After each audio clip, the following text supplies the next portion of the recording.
Hello, everybody. Welcome, welcome. Hope everybody is doing well tonight. Tonight we're doing a special live stream. I usually don't do. Every once in a while, I'll do about every other weekend. I'll do a True Crime After Dark on Friday. But May is Missing and Murdered Indigenous Persons Month. So I wanted to do a special live stream tonight and share some MMIPs. And before I forget, all credit, all the flyers that I'm using tonight came from the Stolen Spirits MMIW Facebook group, and they also have a YouTube channel. And I did have the link to the Facebook group pinned to the top of the chat, but I did it last night. And sometimes either StreamYard or YouTube takes it down for some reason, but it is also the link is in the description. So please do check out the Facebook group. Their YouTube channel. They do excellent work. So just like I said, credit to them for everything they do, and thank them in advance for letting me or use their flyers. So let's see who is here. And I apologize for my nasally, sniffly, once again, the allergies and the dust from the fields. So everything's out of control. So I apologize for that. But Chris is here. It'll come up. Once again, my computer's slow. Hello, Chris. Good to see you.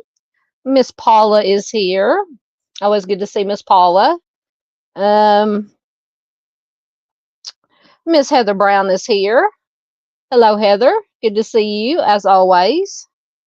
See if anybody else snuck in on me.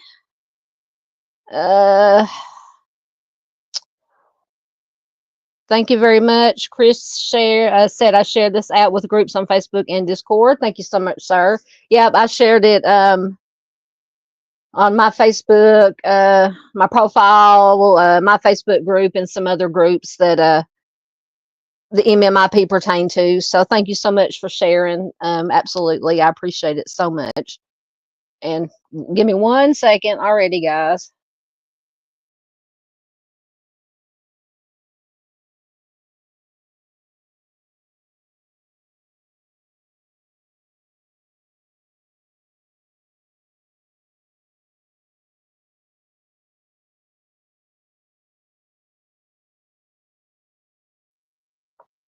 Okay, sorry about that. I already had to blow my nose.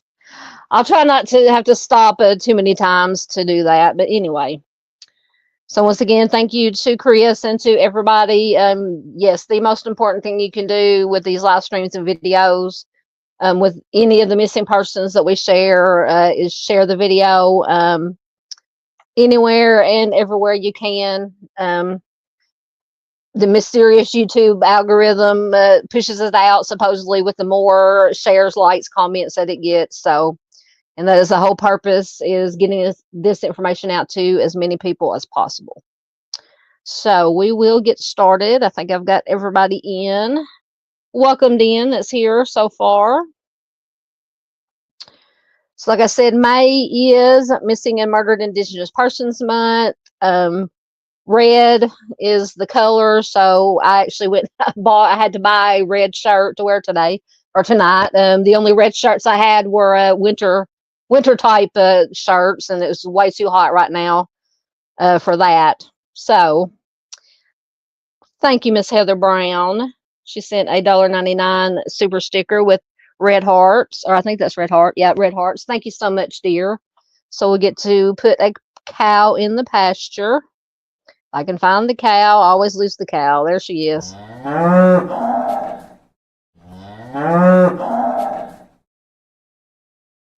Thank you, Miss Heather. That was very sweet of you. I appreciate it very much. All right. Thank you, dear. All right. And I think, so unfortunately, with the MMIPs, there's unfortunately not usually a whole lot of information except for the basics. Yes, absolutely. Thank you, Heather. With MMIPs, unfortunately, there's usually not a whole lot of information other than the basic facts of the case, and sometimes there's not even that much. I've gone onto the Bureau of Indian Affairs, and I think I forgot to put the link. I was going to put the link to that in the description box, but you can Google it. Sometimes even that just doesn't even have a date they went missing. The basic, just the basic things that you would find for any missing person. But I think I was able to find at least a little bit of extra information besides what was on the flyers for most of these cases tonight. And I think I have 15 of them, so we will get through them as quickly and efficiently as possible to get these names and these faces out there, because it is very important. And I know I'm going to have to make the screen bigger on my computer so I can at least read when I'm reading from the flyers, because I didn't download my slideshow and email it to myself like I usually do. But first we have Kacy Michelle Ross.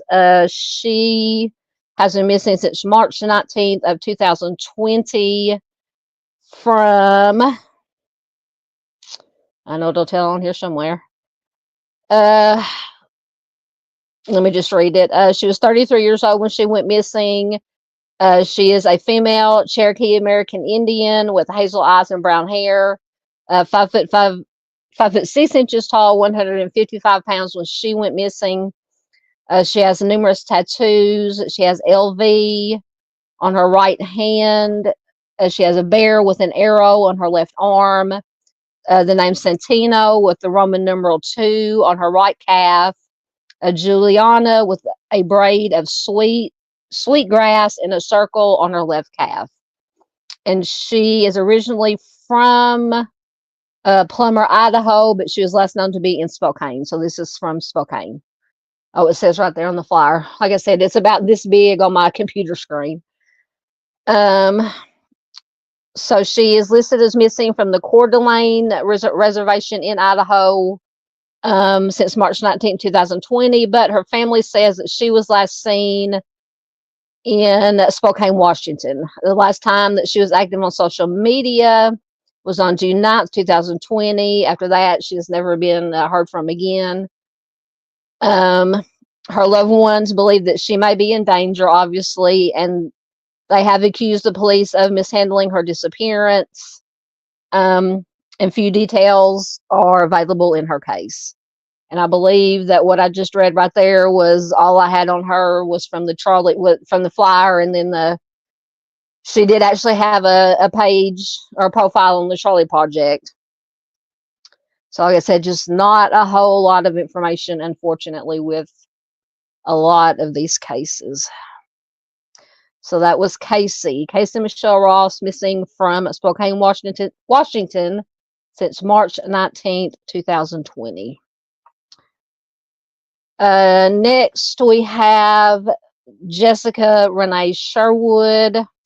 It would help if I need to get some new glasses so I can see. She was 35 years old when she went missing. She's been missing since April 1st of 2024. 35 years old when she went missing. She's a Native American female with brown eyes and red auburn hair, 5 foot 5 inches tall, 120 pounds, and she is missing from Oklahoma City, Oklahoma. Let's see if I can read this. So she is 36 years old now. Once again, last seen in Oklahoma City on April 1st, 2024.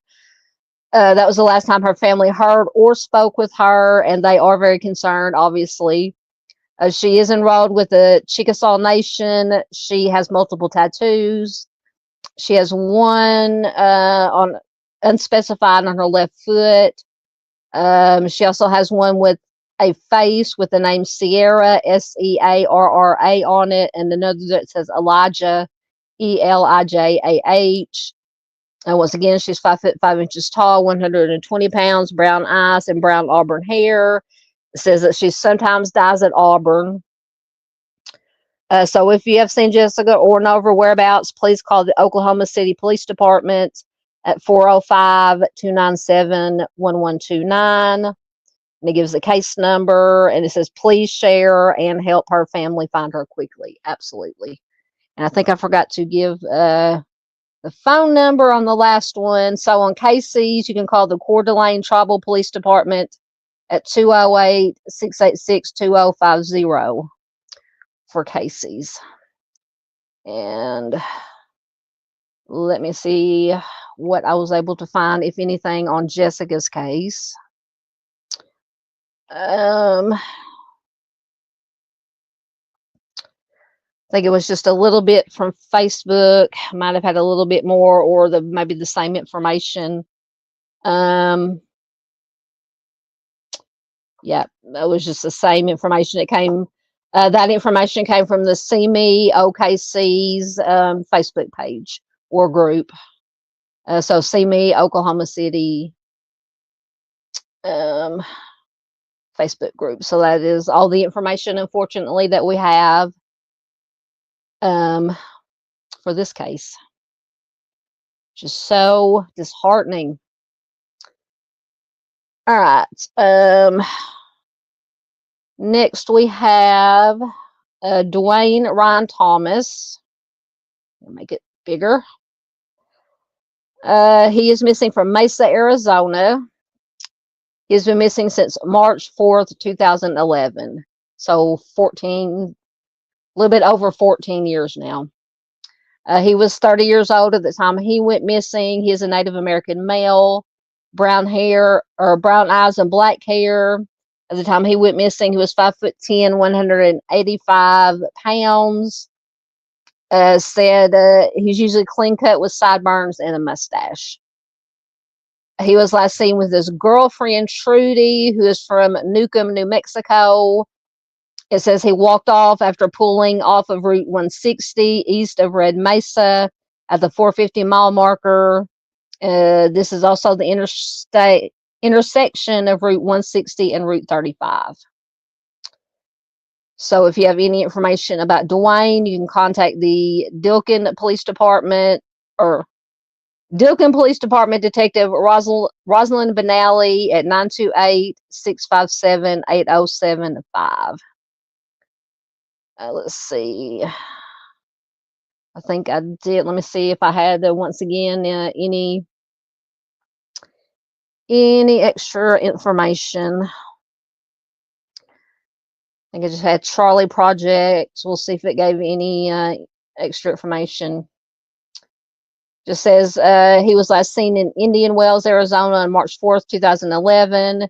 Said that he normally called his mother at least once or twice a week, but he never spoke to her again after March 4th, and his family reported him missing on March 29th. According to his family, he was having domestic problems with his common law wife. Apparently, she has not been cooperative with the investigation. Other than that, those are, unfortunately, once again, all the details that we have. See if anybody snuck in on me. I don't think so. All right. Next, we have Blackwolf Goss. And he has been missing from Tulsa, Oklahoma since February 21st of 2020.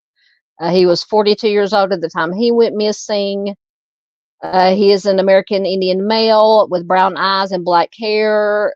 When he went missing, he was 6 foot 1 inches tall, 200 pounds. He was last seen wearing a white tank top and shorts. Says he has several tattoos, but the only ones they named were 2 feathers on his neck. They said those are the most 2 identifiable that he has. His nickname was Wolf. He is enrolled in the Cheyenne and Arapaho tribes, and he was last seen in Utica, Oklahoma. So if you have any information about Blackwolf's disappearance, his possible whereabouts, you can call the Tulsa Police detectives at 918-596-9222 or the Tulsa Police Department at 918-591-4100. I think it does give maybe a little bit. He was last seen on approximately September 2nd, 2020 by his girlfriend. He was last seen at the location of 3rd and Utica in Tulsa. He is known to be unhomed or unsheltered. At the time he went missing, he did have a substance abuse addiction. Once again, he was last seen wearing a white tank top and shorts. Once again, tattoos. He has a tattoo of 2 feathers on the right side of his neck. They say that is very noticeable. And he also says has a wolf or wolves on his right arm. Once again, numbers, you can contact Detective Troy Dewitt at the Tulsa Police Department at 918-596-9222 or the MMIP Central Oklahoma chapter at 405-481-4089. Oops. I almost put us in a up. Oh, shoot. Everything's going haywire. Echoes is here. That's my brother. Hello, hello, hello. How are you doing? I hope you're doing well tonight. Are you at work? Let's see, today is Thursday, so you should be working unless you're on vacation. Good to see you. Good to see you. As always, nobody put him in timeout. He's fine. I haven't seen Miss Doodle, so that's okay. She won't put you in a timeout tonight. Oh, goodness. All right, let me see. Yes. Echoes, Brian is my brother. Yep, he's the middle child. He's the middle child. All right, let me see if I was able to find any additional information on Blackwolf.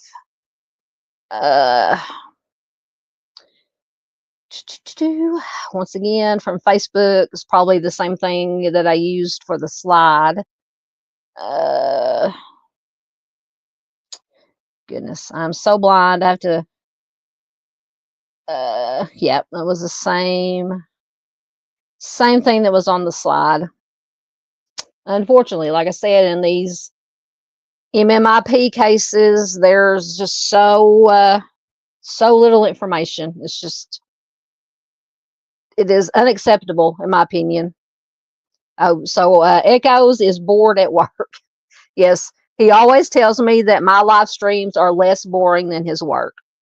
And he works in an airport, so that's saying something, I guess. But at any rate, always glad to have him here. All right, so that was Black Wolf.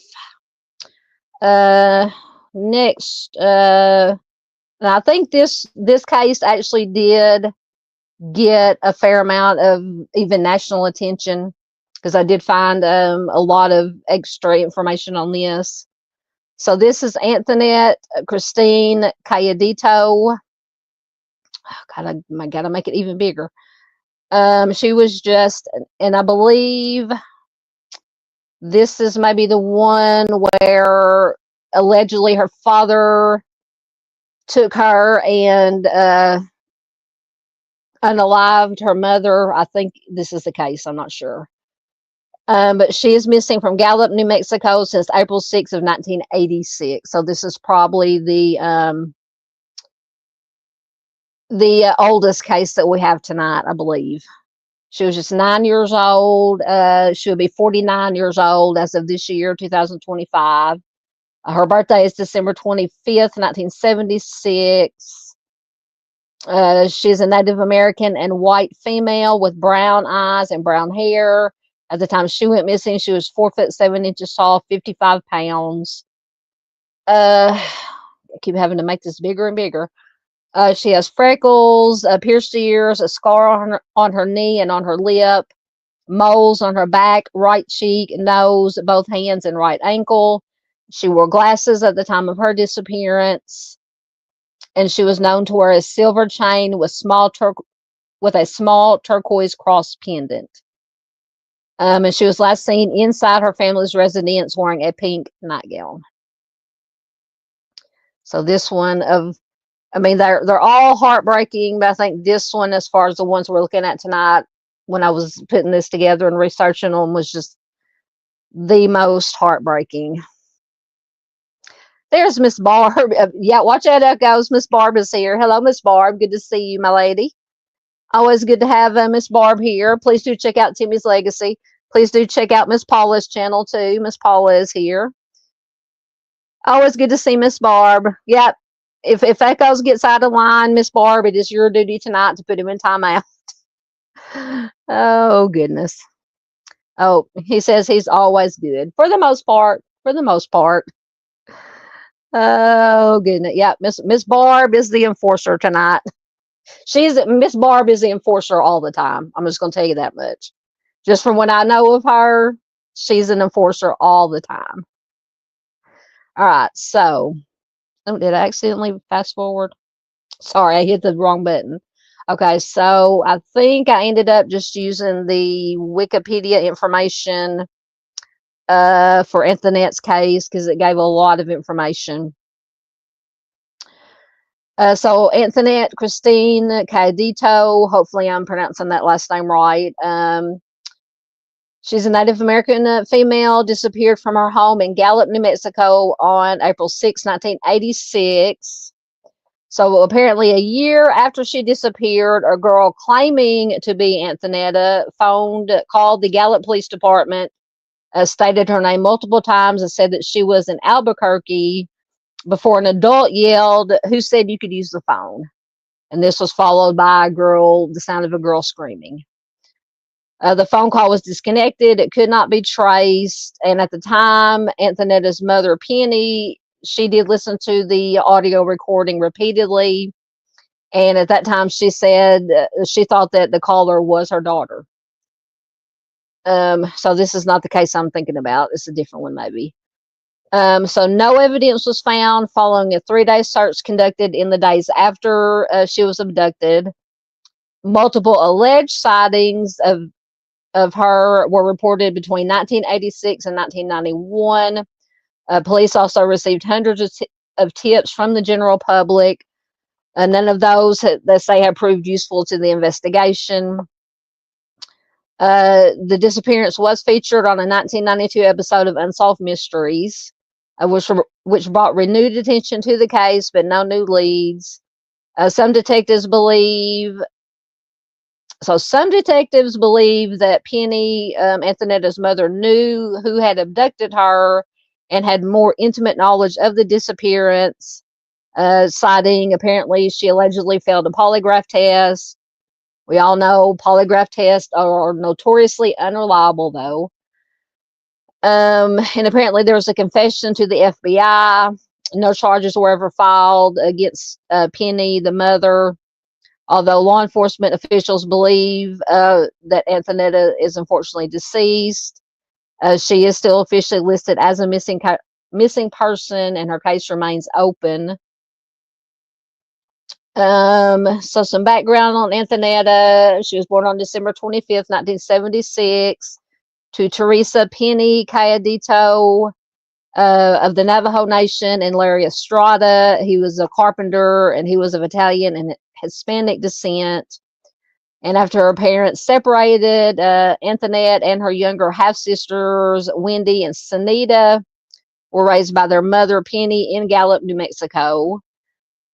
Anthonette is described as being level-headed. She was wise beyond her years. She was scholastically dedicated. She was friendly, caring, very dependable. It says by the time she was 6 years old, she was cooking for her sisters. She ironed their clothes for the week, and she played a vital role in caring for them. Her father remarked that she was 9 going on 15. So Anthonette was known by her peers for her displayed concern for the well-being of others. So she's very empathetic of others, particularly if they were downcast or otherwise in need. Her youngest sister later described her as having a caregiver's heart. Her favorite color was purple. So if you want to put some purple hearts in the chat, that would be fantastic. She enjoyed listening to the music of Michael Jackson and Ronnie Milsap, 2 of my favorites. And she was nicknamed Squirrel. So she was a 4th grade student at Lincoln Elementary School, where she was an attentive, above-average student. She displayed a flair for sports and physical activities. She won the Presidential Fitness Award in her 4th year. Outside of school, she also displayed a strong interest in her weekly Bible studies, and she was devoted to her faith. At the time of her disappearance, she was living with her mother and sisters in Gallup. So, the details of her disappearance. She disappeared from her home in the early morning hours of Sunday, April 6, 1986. Her mother, Penny, had been out with friends at a local bar the previous night. And Anthonette, along with her younger sisters, Wendy and Sadie, were all 3 at home with a babysitter. Penny returned around midnight. She sent the babysitter home. She last saw Anthonette at about 3 a.m. that morning. And then when Penny, the mother, woke up at around 7 a.m. to prepare the girls for Bible school, she realized that Anthonette was not in her bedroom. So she went out. She asked the neighbors if they had seen her. She then called the police. A 3-day search was conducted by state police. They had found no clues or any evidence. Police and volunteers used 3-wheelers, 4-wheelers, horses, motorcycles, basically anything they had to scour areas in and around Southwest Gallup, but only located just existing tracks, nothing new. State Police Sergeant Bill Johnson stated, quote, "If there were any clues, they were trampled. Everywhere you turn, somebody's been there already." 2 search dogs were also unable to pick up Anthonette's scent. Her clothing and belongings were not taken from the home. There was no evidence consistent with any forced entry or struggle at the door or in anywhere in the home. Police later learned that a number of people had been in and out of the home prior to her disappearance, so any kind of fingerprints, DNA, anything like that would kind of be useless if she was taken by somebody that was known to them that had been in the house before. So police did not conduct an official search of the Cayedito home until 4 days after Anthonette disappeared. Penny, her mother, told detectives that a man by the name of Emiliano Gardella, who was nicknamed Emo, had given flowers to Anthonette 3 times in the days leading up to her disappearance. She only mentioned it after a family member brought it up during the police search. A man named Ron, who was a friend of Penny, told detectives that at around 3:30 a.m., he knocked on the door. So why would he be doing that? At around 3:30 a.m., he knocked on the door and the bedroom window of the Cayedito home. He claimed he was checking on Penny after they had gotten into an argument at the bar. Perry said he left and spent the night at the home of a friend who lived down the street. And the homeowner did corroborate Perry's account, his story. Police believe that Anthonette was abducted and they were treating her disappearance as foul play. Detectives questioned relatives, friends, neighbors living within a 3-block radius of the Cayedito house. They conducted more than 3 dozen interviews with people who knew Anthonette. Deputy Chief of Police John Allen noted that a neighbor said that, quote, it wasn't unusual for Penny to have people visit at all hours of the night. So just speculating a little bit, that would kind of make me lean towards maybe she was abducted by somebody that was known to them, somebody that had been in that house. But that's just my opinion, just pure speculation. So on the afternoon of April 12th, 1987, which was 1 year after Anthonette disappeared, the Gallup Police Department received a frantic phone call. So this is probably the phone call they were talking about earlier. The caller was a young girl who claimed to be Anthonette, saying that she was in Albuquerque. Once again, this angry adult voice was heard shouting, "Who said you could use the phone?" Followed by the girl screaming and the sounds of a scuffle.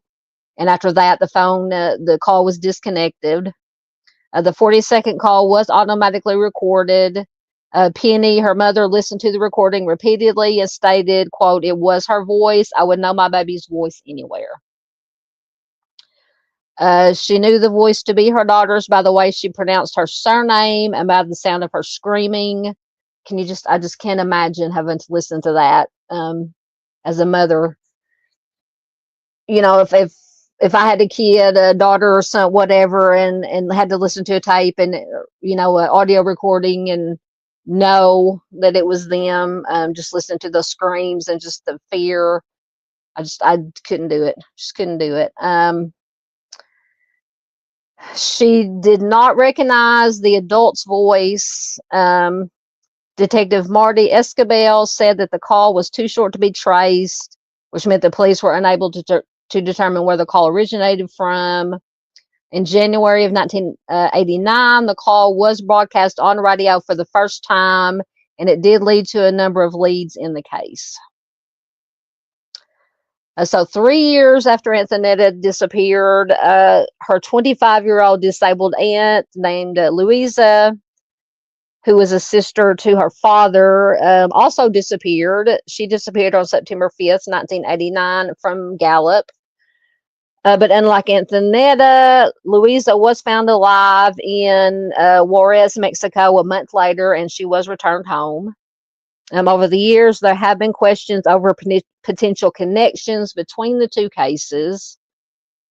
5 years after Anthonette disappeared, Wendy, who I believe is one of her sisters, who was then the age of 10, gave her account of the disappearance for the first time. She told detectives that there was a second knock on the door. So maybe the first knock was the gentleman, Perry, whatever his name was, that said that he knocked on the door and the window to check on the mother. So Wendy said, so there's a second knock on the door. She was still awake. I'm assuming they meant Anthonette was still awake. She answered it. When she asked who it was, the knocker identified himself as Uncle Joe. When she opened the door, she was grabbed by 2 men. She was kicking and screaming, saying, "Let me go, let me go." The men forced her into a brown van. Wendy, the sister, did not recognize the men as she did not get a good look at their faces. Can you just imagine 10 years old? Or no, she was younger than 10 because she was 10 when she gave, so she would have been 5 years old. Just can't imagine. She stated that she had not said anything at the time due to fear of upsetting her mother and of not being believed. Her sister Sadie has stated that she is not sure that the second knock happened. Penny, the mother, also never mentioned a second knock at the door until 1994 when she was interviewed by the FBI. She says, I told her, talking about Anthonette, to go ahead and answer it. I laid there for a period of time, maybe 30 minutes, and Anthonette never came back. I got up to see where she was, but I could not find her. So I'm not saying that somebody's not, but if the sister Wendy said that when Anthonette answered the door and she was kicking and screaming, let me go, and the mother didn't hear that. So I don't know how big of a house they lived in. Once again, I'm not saying that anybody is lying, but, or she could have been a very, very deep sleeper, but she said that she did not hear anything. Lost my place. So Penny, the mother, claimed that the knock happened between 3:30 and 4:30 a.m. and that it was, quote, just getting light when she got up 30 minutes later. This account differed significantly from her initial statement of waking up at around 7 a.m. and finding that her daughter was missing. So we have a little bit, and it could be that she's not telling the truth, or it could be just when something traumatic happens, your mind gets jumbled and you just remember things differently at different times. Later in 1994, Penny, the mother, did confess to the FBI that she had been involved in Anthonette's abduction, asking, quote, what if me and Emo did this? Would we both go to prison? Penny stated that she and Emo got together on a plan prior to the disappearance. Penny stated that she wanted to know where the abduction would occur, but was told it was better that she did not know.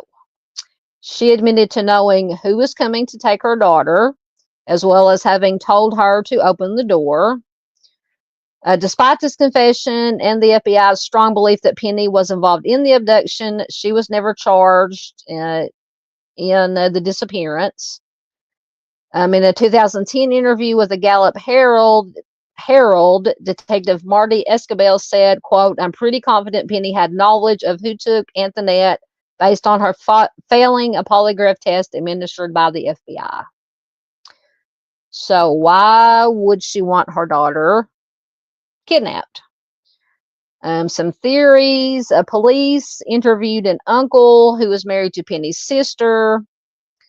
They declined to name him a suspect. Investigators believe, once again, that Anthonette may be deceased and that Penny allowed her to be taken by this Emo fella, although her whereabouts remain unknown. Theories range from her being either a victim of homicide or possibly human trafficking. The police stated that in 2016, they believed Penny may have had more information than she had given police concerning her daughter's disappearance, citing a failed lie detector test and the confession. So apparently there were some alleged sightings. On April 8th of 1986, a witness reported he believed he had seen Anthonette in San Antonio. He recalled seeing what he called a Spanish-looking girl in a long pink dress with a blonde-haired woman on the side of the road. It is unknown whether that was actually Anthonette. But I think in the description that she was wearing a long pink nightgown when she disappeared. On April 19th of 1986, a woman claimed to have seen a brown truck at a Thriftway gas station as the truck passed. The woman believed that she could hear a little voice screaming, help me, help me. The witness believed it could have been Anthonette. On June 30th of 1986, a witness claimed that he had seen Anthonette at a bus depot in El Paso, Texas, in the presence of two Hispanic men. He claimed the girl was wearing a pink dress, once again, very similar to one of the other accounts, white shoes, and that she had a noticeable mark on her cheek, similar to the one that Anthonette had. I believe it said she had moles on her cheek. So this could be, because I believe, I'll go back to the other information in a minute. I believe it said when she disappeared, she was wearing a long pink nightgown. On November 4th of 1989, The Independent reported that a Missouri man claimed that he saw Anthonette a week prior at a truck stop off of Interstate 70 in Waynesfield. He reported the encounter to the police. He had recognized her from the missing persons poster and said that she was alone and wearing torn jeans, a dirty white t-shirt, a red bandana, and a large watch. So this witness also stated that the girl had acted, quote, like she was afraid of people and like she had been punished for something. 4 years later, in 1991, a witness at a restaurant in Carson City, Nevada, encountered a teenage girl matching Anthonette's description in the company of what they call an unkempt couple. The girl continuously knocked her utensils to the floor, seemingly attempting to get the waitress or anybody's attention. According to the waitress, the girl grabbed her hand and squeezed it firmly each time the waitress handed back the utensils. After they left, the waitress cleaned their table, found a napkin under the plate that the girl had been eating from. It contained 2 brief messages: "Help me" and "Call the police." So it's possible. I mean, if and I don't think any of these sightings have been confirmed or verified, but they are semi-consistent. So in the aftermath, Penny, the mother, passed away on April 18th, 1999 in Tucson, Arizona, from a combination of cirrhosis of the liver and cardiac issues. The FBI wanted to interview Penny on her deathbed, but she passed away prior to their arrival. Wendy and Sadie, which are 2 of her sisters, half-sisters. Father passed away. Anthony, he passed away on August 17, 2012. In a 2016 interview with the Albuquerque Journal, Wendy Montoya, who was Anthonette's youngest sister, spoke of the struggles that she and her family went through. She says, quote, "It just broke my whole family up. It was a very dark and dysfunctional time." Wendy revealed that she and her mother could barely talk about Anthonette without crying or getting intoxicated with substances or alcohol. I could just feel so much for these families. She says that was how we coped with the pain, to numb it, not to forget about it, but to put it on the shelf. The trauma of losing her sister led Wendy into a life of substance addiction, alcoholism, gang affiliation. She did acquire criminal records throughout her adolescence into young adulthood. So just so much trauma to this whole family. It's just makes me want to cry. So it says, as of 2016, Wendy was reported to be in Bakersfield, California. She admitted that although her memories of her sister are vague, that the loss obviously still haunts her. She misses Anthonette to this day. It says, for Wendy, Anthonette is indelibly frozen in time at the age of 9, a little girl with a jumble of teeth, soft brown eyes, and a caregiver's heart. Wendy still maintains hope that her sister is somewhere out there, and there still is time to discover the truth of what became of her. She says, "I'm not going to accept that she is deceased." So in June of 2022, Sadie, who is one of Anthonette's other sisters, was interviewed. She stated, quote, "It's hard not knowing the point of no closure. What happened? Where did she go?" In the interview, She also publicly conveyed a message to her missing sister. She said, quote, she's safe. She has a family that loves her. She has sisters. We haven't given up. We all wonder and often think about Anthonette and what she's doing. Does she have kids? What kind of life is she living? So this case, like I said, this is probably the most heartbreaking of all the cases that we're going to talk about tonight. But let me get down. I forgot to stomach in for a minute. I forgot to mark where I left off in comments, but I see some people snuck in on me. Let me get back down to. I remember echoes that just come in. Let me see.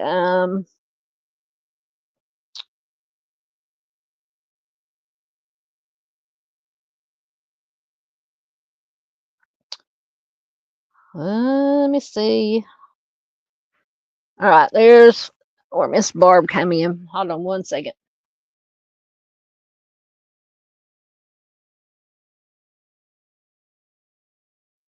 Okay. All right. So Echoes was saying that he was always good. Yes, Chris said Echoes is behaving tonight. Maybe because he's at work. Yes. Yeah, Chris, you can have your turn at putting him a timeout if he gets out of line. There's Mustang 65. Hello, my friend. Good to see you. Good to see you. Heather says she remembers Anthonette's case. Yep, it's a hard one to get through. Hard one.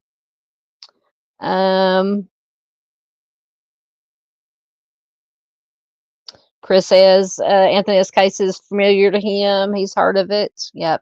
Yeah, I think of all the, like I said, all the ones that I picked for tonight, this one had the most information, literally. We might have had one other. I think it was the one I was thinking about. Excuse me. Of where the father, I think it's the father, allegedly took her, killed her mother, and took her, took the daughter. I think I included that one. Oh, Lisa Joe's back. Hello, Miss Lisa Joe. Welcome, welcome. She can be she's an enforcer too.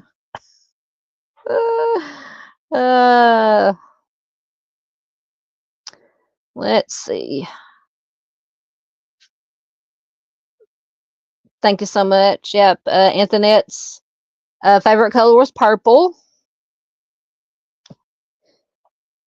Hey, Echo says y'all been around my sister too much, picking on me. Absolutely, we have to pick on somebody.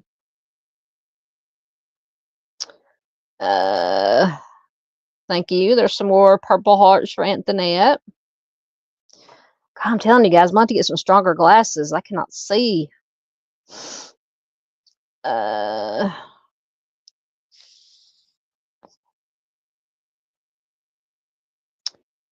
What is that? Mustang said that I was listening to There's a Stranger in My House earlier today. Is that like a podcast or a... I'm always looking for new podcasts to listen to. Yes, Chris says the what he calls the open hours policy worries him. Yes. In Anthonette's case, it said that the neighbors said that people came and went into their home at all hours of the night and day. Yeah, that's what leads me to kind of just speculate that it was maybe somebody that was known to them that might have abducted her, Anthonette. I mean, if you know, absolutely not blaming or shaming the mother, but if there's people, especially men, going in and out of the house, or even females, I mean, especially because if it was human trafficking, I mean, females can traffic too, unfortunately. Female offenders can traffic. So yeah, that's to me, that like I said, in my opinion,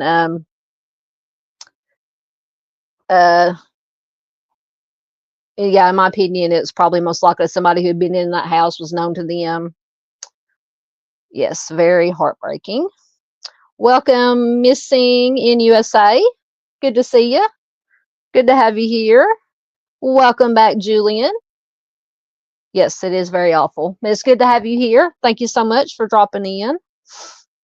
Just going to get caught up.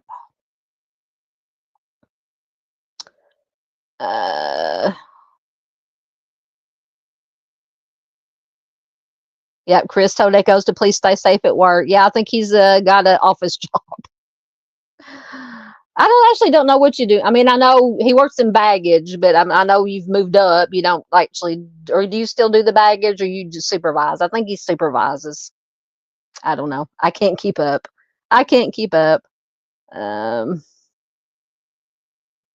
Uh-oh, Miss Lisa Joe says she's dealing with a crazy in the background of your house, or just in the background, just in general. Oh goodness. No, well, let's see. Paula wanted to know if there are any suspects in Anthonette's case. I don't really think so. They did name a couple. Well, they said there was one man that they said they would not name him as a person of interest.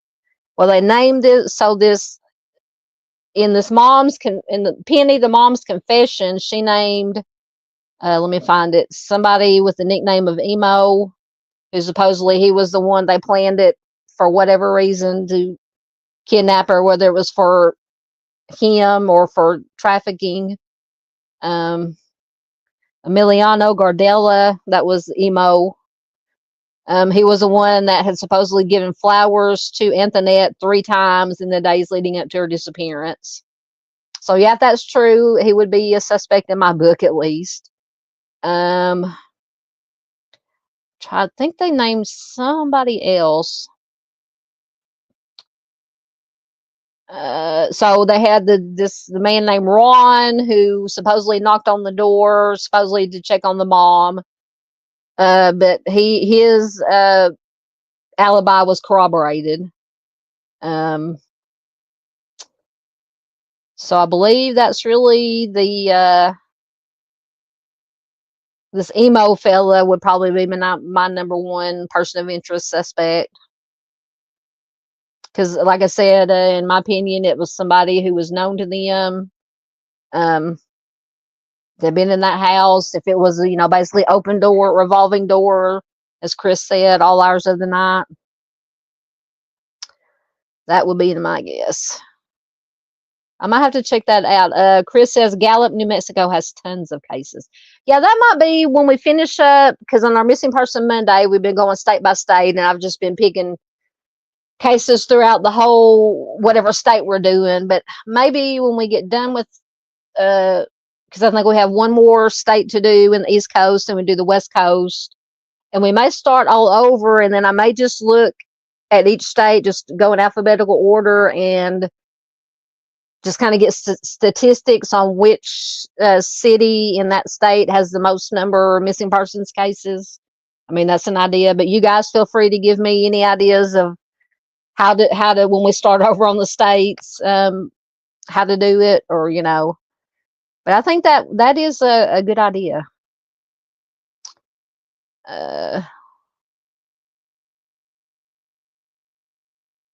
Lisa Joe, that is from all the flyers I used tonight are from the Stolen Spirits MMIW Facebook group.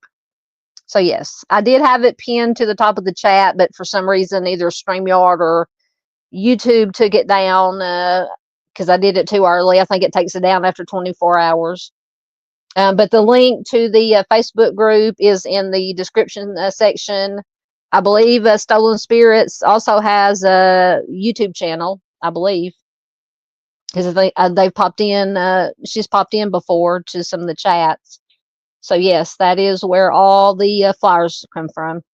I rated the Facebook page. So thank you to Stolen Spirits.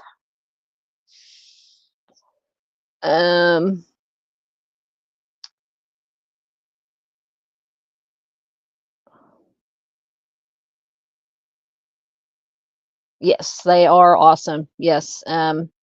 Yeah, I forgot because the YouTube name I believe is the same as the Facebook. It's Stolen Spirits MMIW, I believe. And then the lady that comes in the chat, she had her name. She has her name in parentheses after the Stolen Spirits MMIW, but shame on me, I can't remember the name. She just popped in a couple of times on some chats. Very, very nice lady. But if anybody has time to run out and grab the YouTube channel link, you can throw it in chat. Absolutely.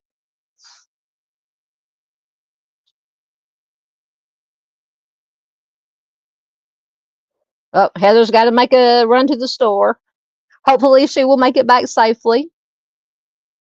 Yes, we'll probably still be here. We still got a few more to get through. So I got to quit babbling here and get caught up. And yes, Miss Barb says the not knowing can drive you crazy. Absolutely. Lisa Jo, you saying you're a delicate flower? There's our friend Josh. Hello, sir. Good to see you. Always good to see your friends. Still waiting on your channel or on your content. Oh, Josh, it's going to be so good. I'm telling you. Josh is so smart.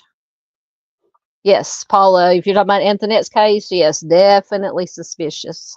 And I still have, like I said, once again on this channel, whenever blame or shame victims or family members, but I just, if it's true and I mean, why would you just make it up? You know, she supposedly confessed to working with this emo guy for whatever reason, have him abduct Anthonette. And then supposedly she failed the polygraph, but once again, polygraphs are not reliable. It's just very, very bizarre. Obviously, very sad. Just horrifying. You're fine, Josh. You're fine. Says he was having a late evening consultation with a grad student. Important work. Important work. Absolutely. Josh says that Anthonette's picture looks familiar to him. I may have run across her case before. Yeah, like I said, I think this one probably got a lot. I mean, there was a lot of articles when I was researching using the Google machine and looking for information. I mean, a bunch of stuff popped up. So I think this case actually did get a lot of attention, rightfully so. All of them should get this much attention, every one of them. But unfortunately, they don't most of the time. She was, 9 or 10. Let me make it up. 9, I believe. Yes, she was 9 years old when she went missing.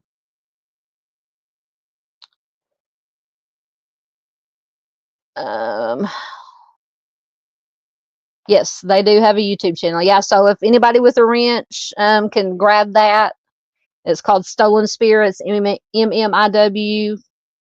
Please do. If you haven't already, I'm behind in comments. Please do throw in the link to the channel. Once again, the link to the Facebook group is in the description section of the live stream. And when we get done here, I will also put both links on my community tab. Okay, so you recall chatting. Yeah, I cannot for the life of me remember her name. Oh, Nicole. Okay. Thank you. Chris said her name is Nicole. Thank you, Chris. There it is. Josh got it. Thank you, Josh. Stolen Spirits, MMIWG. Thank you so much, sir. Can't talk tonight as usual. There's Arctic. Hello, friend. How are you doing? I hope you're doing well. We love Arctic. He's one of my favorite humans. Just getting caught up, and we will get moving. I just don't want to miss anybody. Hello again. Oh, you're fine. You're fine. I'm usually late to my own live streams. You know me. Yes, that's where I got that from. Josh says all Google machine made me think of Mr. Steve. Yeah, that's where I got that from. He was always talking about getting on the Google machine. He hasn't had a live in a long while now. Yeah, I think he's probably, hopefully he's fine. We haven't heard otherwise. But the last live stream he did, I think it was a members only live stream. I think it was on Replay Crew. He was fixing to go out on the road for the year to work on whatever cases he's working on this year. So hopefully he's busy doing that and everything is okay. But yeah, they haven't had any live streams or any posts on their community tab that I've seen for about a month. But yeah, he's probably out doing the good work, boots on the ground. Yeah, once again, there is Stolen Spirits. Please do check them out. Uh-oh.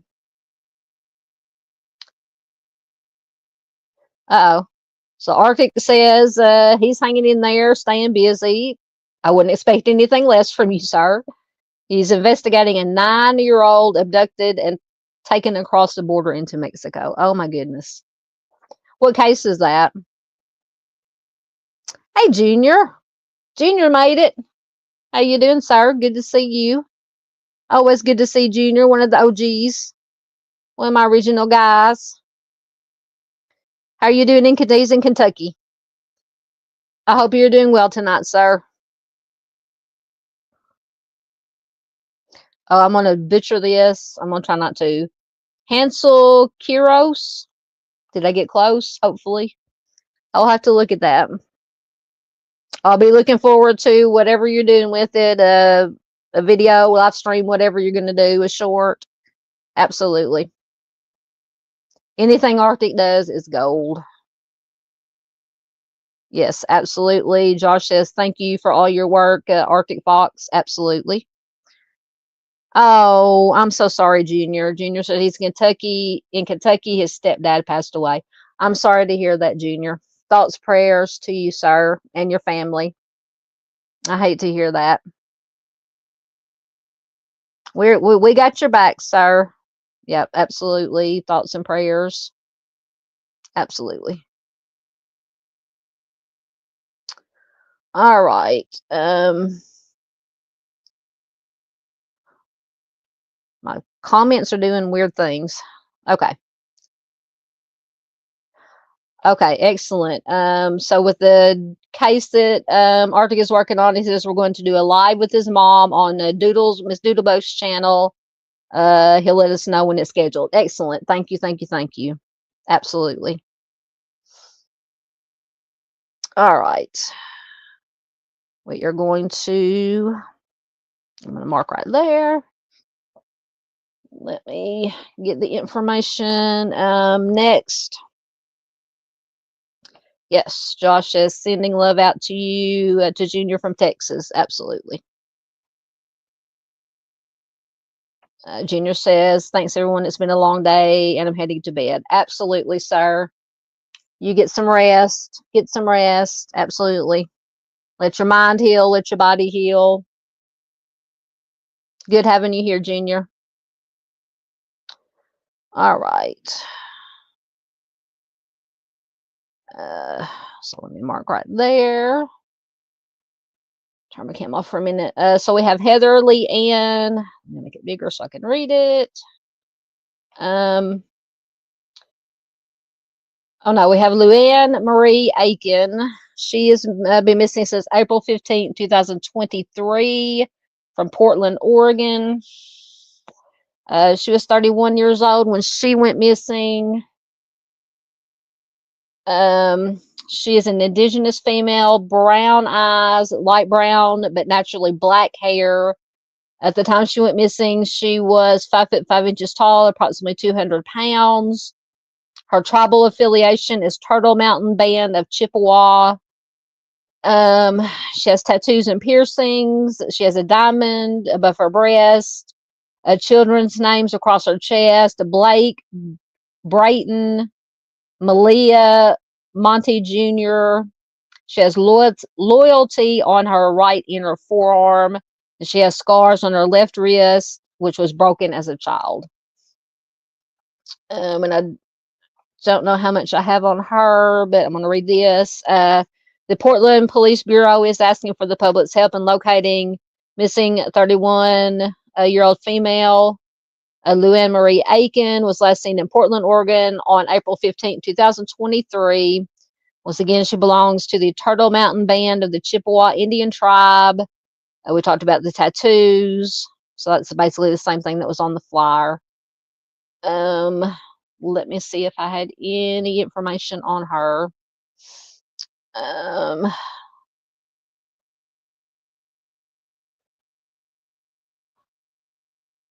Did I skip? Hold on. Make sure I didn't skip. Oh, I did. Oh, rewind. I skipped I keep hitting the wrong button and skipping slides. So next, I was right. We have Heather, Leann, Haller, Cameron, and we will get back to the other one. Goodness gracious. So Heather has been missing from Shasta County, California since August 18th, 2012. She was 28 years old when she went missing. She is a Native American female, brown eyes and brown hair. 5'6", 115 pounds when she went missing. Her tribal affiliation is the Grand Ronde Indian tribe. She has tattoos. She has a tribal tattoo of flowers on her back, a tattoo of a girl on her left calf, and an unfinished tattoo, unspecified, on her right thigh. It says that Heather was heading to the Keswick Dam, which was a remote area 20 minutes outside of Redding. She was traveling with her ex-boyfriend, Daniel Lusby. She does have a history of substance addiction. They were driving a gray four-door 2003 Chevy Silverado pickup with a California license plate 8Z75740. See, there I get. Did I do it again? No, okay. Oh my goodness. So if you have any information about Louann's disappearance, you can contact the Portland Police Bureau at 503-823-3333. And let me see what I had on her.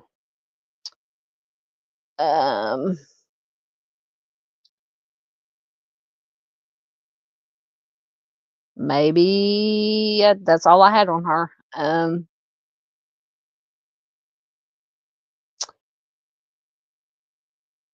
Hold on, make sure I'm on the right one. Leann Aiken. I thought I had something. Hold on.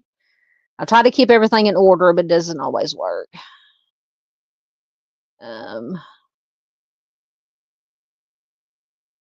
Yep, I had it out of order. Did I skip? Hold on, I'm making let me make sure I didn't. Hold on. Did we do this one? Oh, that's the one we're on. I'm so confused right now, you guys. I'm so sorry. So Heather is the one we're on. Okay.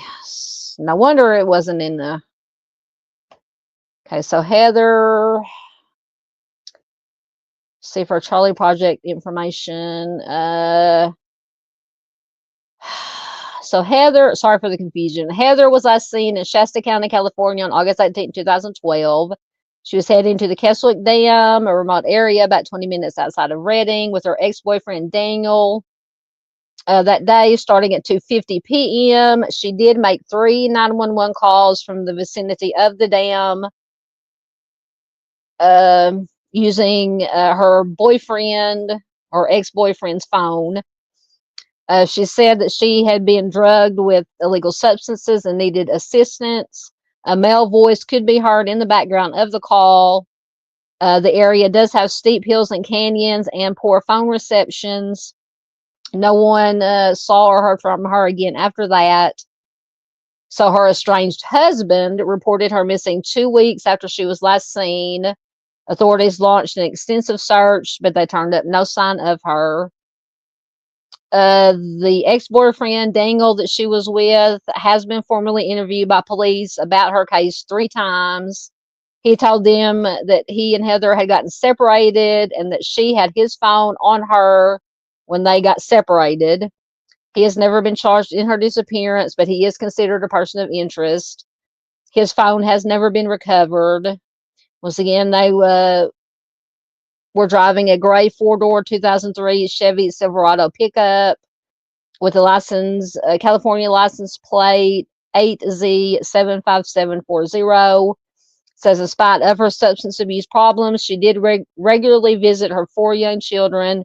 She kept in touch. She did keep in touch with her fathers. She is obviously considered missing under suspicious circumstances, and her case remains unsolved.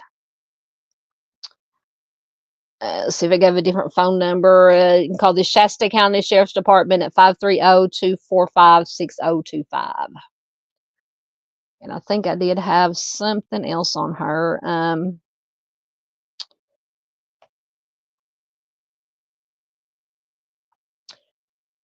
Turn my camera off while I'm reading. This is from smokesignals.org and is from October of 2017. Still seeking answers. Tribal member Heather Cameron has been missing for 5 years. It says Tanya Gleason Shepik drove to Grand Ronde, or Ronde, RONDE, from her home in Happy Valley, some 57 miles away, to address General Counsel on October 1st, which also marked the beginning of DV Awareness Month. In her hand, she clutched a missing person flyer. The woman on the front is her cousin, Heather Cameron, missing since October 18, 2012, from a remote area of Shasta County, California. Heather had recently celebrated her 28th birthday. She had 4 young children, 3 daughters and 1 son. She's a Grand Ronde tribal member, and she does have family living in Oregon. Her cousin said, "I'm asking you to remember her story. She was a victim of DV. We remember Heather every day. We may never be able to bring her home and lay her to rest, but we will never give up. When I look at Heather's face, I see the faces of all of our tribal members who are enduring DV, depression, addictions, and self-harm."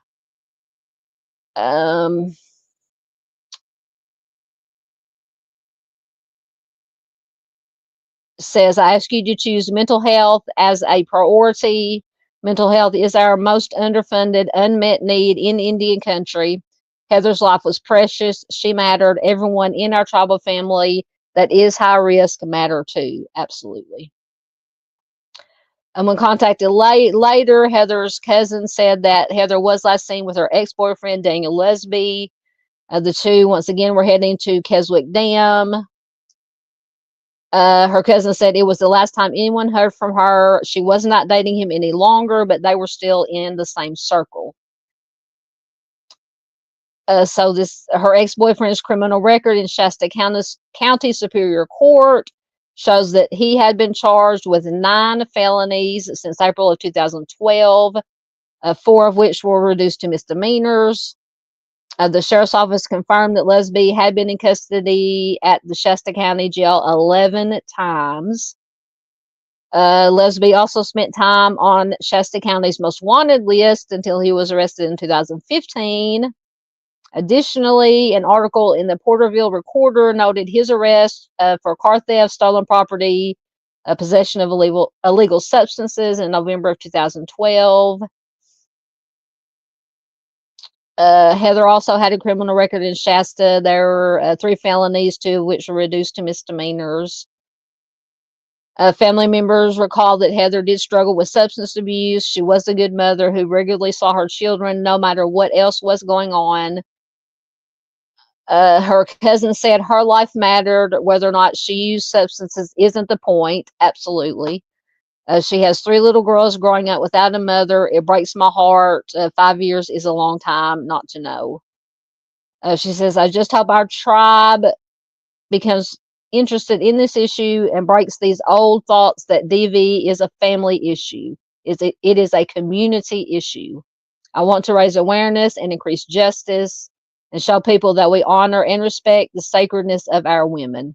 As I reflected on my time on tribal council, not being able to do so has been my biggest disappointment.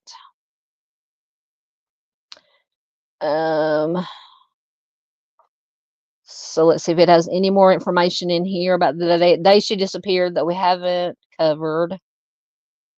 So we covered they were at the dam. She made 3 911 calls from his phone, claiming that she had been given illegal substances and needed help. The male voice could be heard in the background. The police conducted the extensive multi-agency search. The ex-boyfriend was interviewed as a primary person of interest.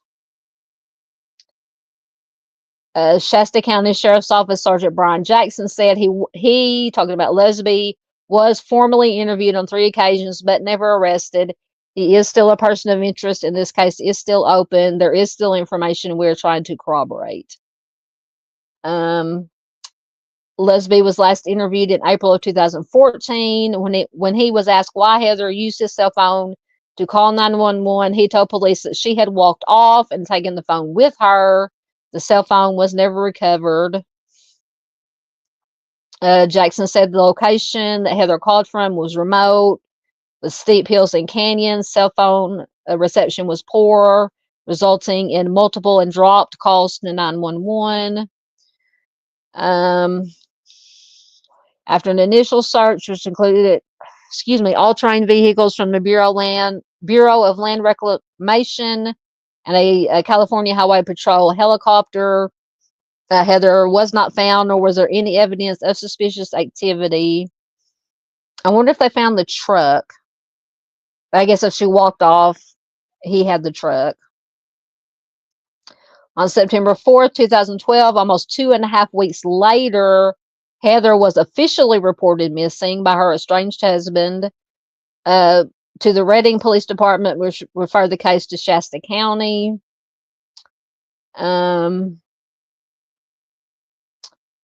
Jackson, the LE said our office then began a missing persons investigation and multiple searches of the area the following week. Family members also went out and did several searches with ATVs and on foot. She is still a missing person. The case is still open and other suspects have been excluded. We want to find out where she is, so we continue to do follow up on any information we receive. So Heather's cousin Shannon created a Facebook page called Find Heather Cameron Haller soon after she went missing.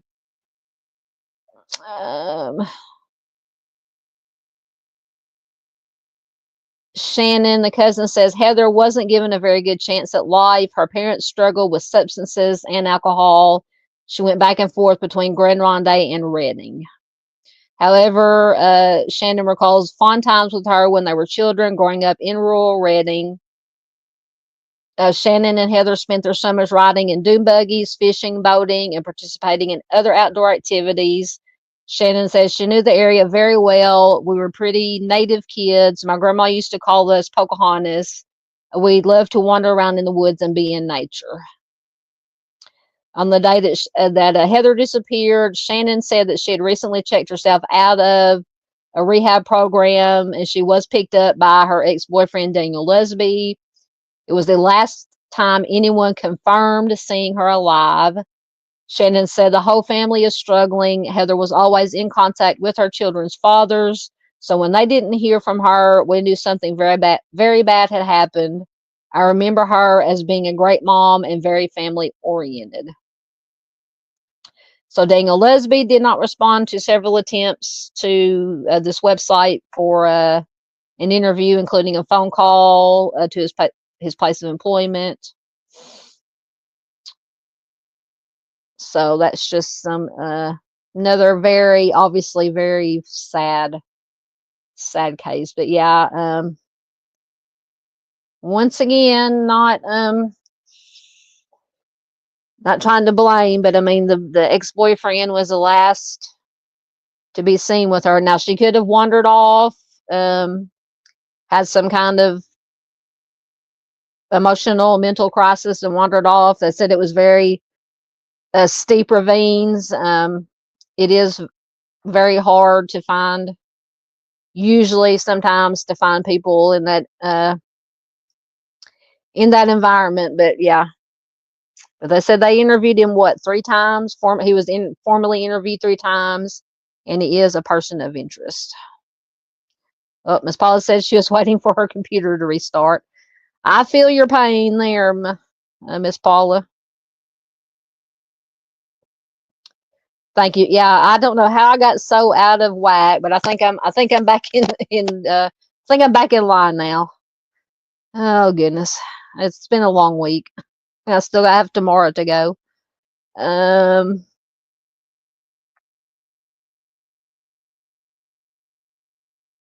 Yeah, yes. Alicia says, "What is this order you speak of?" I know. I'm never in order.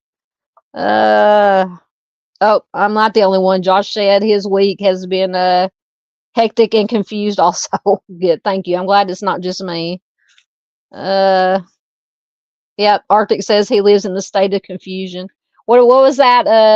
Who did the song Land of Confusion? Genesis? Or Phil Collins or Genesis did Land of Confusion. That's what I live in. Yes, Google Chrome sucks. I had to update mine on my computer the other night. Yeah. Josh said that Keswick Dam is some rugged terrain. Yeah, so it is possible that she, that the ex-boyfriend was telling the truth and she took his phone and wandered off and got lost possibly. And I don't know how familiar she was with where they were at. Possible that she did get lost and end up maybe falling into a ravine and they just haven't found her. Looky there, Arctic gifted 5 Southern Gaucho Crime memberships. Thank you, sir. Thank you so much. Put another cow in the pasture.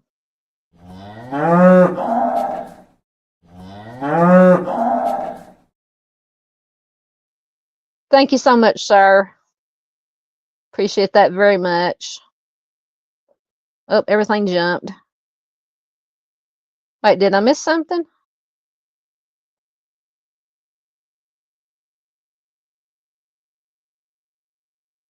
Hold on. Now I went too down.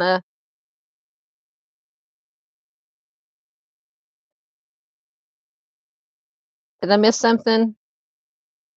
Oh,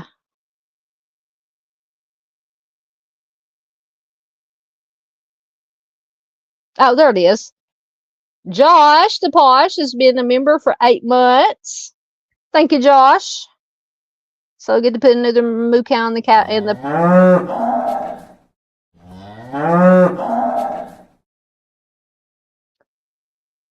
Thank you so much, Josh. I appreciate your continued support.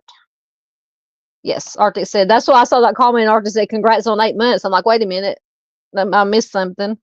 There's the enforcer is here. I don't know if Echoes is still here. Hey, Miss Doodle, how are you? Good to see you, ma'am. Echoes was in here earlier. I don't know if he's still here, but he has been behaving himself. He's been very quiet if he's still here. But he's at work, so he might be busy. Or he might have fallen asleep. Who knows? Who knows? Oh, Doodle says she fell asleep in her chair. Oh, goodness. Don't feel bad. I do. What is apple cider vinegar? Arctic said he's tried for 3 nights to watch apple cider vinegar on Netflix and keep falling it. I do the same thing. Now, because I have to have either my TV on to sleep to or music or something, some kind of noise. I can't go to sleep in like complete silence. But if I'm trying to go to sleep with the TV on, I'll just sit there and stare at the TV, can't go to sleep. But if I lay down to actually try to stay awake to watch something, 5 minutes and I'm asleep. So it just drives me nuts. Oh goodness. Yes, we are now at that age where and I always kid my mom about we'll be sitting and watching TV and I look over and she's snoring, and then I've started doing the same thing. So Yes, we are at that age, most definitely. Yeah, that's what I was wondering. Lisa Joe said, what is apple cider vinegar about? So Arctic says, a lady that faked cancer and then sold people on a scam diet cure. Oh, I might have to check that out. Josh says he puts a teaspoon of apple cider vinegar in his chili. Mm. Hello again, Miss Doodle. Are you talking about apple cider vinegar? Vinegar? Doodle says it works fantastic on sunburns.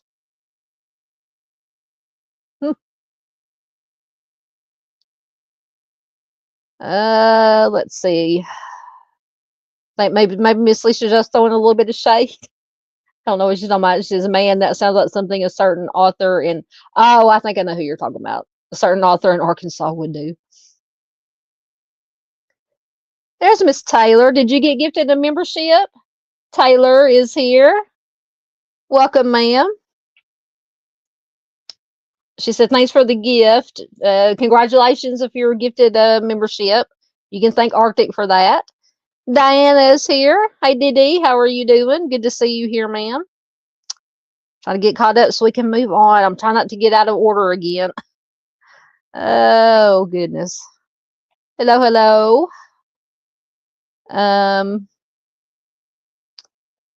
Let me see. Just don't want to miss any. Oh, Miss Paula's grabbing her last bowl of Cheerios. Ooh, now I want some Cheerios. Yeah, I think I do know who you're talking about. I think I know. Yep.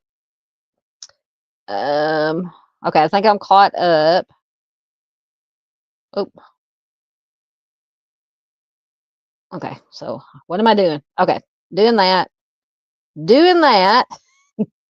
Now we will. So we did Heather, right? We did Heather. Right, so now we're back to Louann, Louann. So once again, let me read it again, because I read it a while ago, because I got out of order. So this is Louann Marie Aiken. She has been missing since April 15, 2023 from Portland, Oregon. Oh, goodness. I heard something crash and the cats are probably, I don't even want to know. Anyway, Louann was 31 years old, a female indigenous, brown eyes, light brown, but naturally black hair, 5'5" tall, approximately 200 pounds. She tribal affiliation is Turtle Mountain Band of Chippewa Indians. Once again, tattoos and piercings. She has diamond above her breast. Her children's names across her chest: Blake, Brayton, Malia, and Monty Jr. Loyalty on her right inner forearm, and she has a scar on her left wrist, which was broken as a child. So before I forget, if you have any information about Louann, you can contact the Portland Police Bureau at 503-823-3333. Now, let me see. I believe I did have something on her.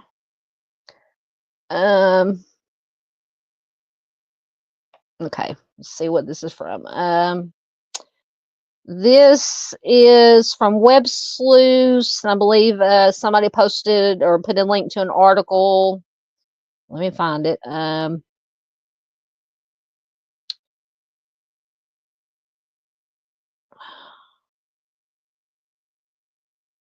Well, hold on. Give me a minute. I'll find it.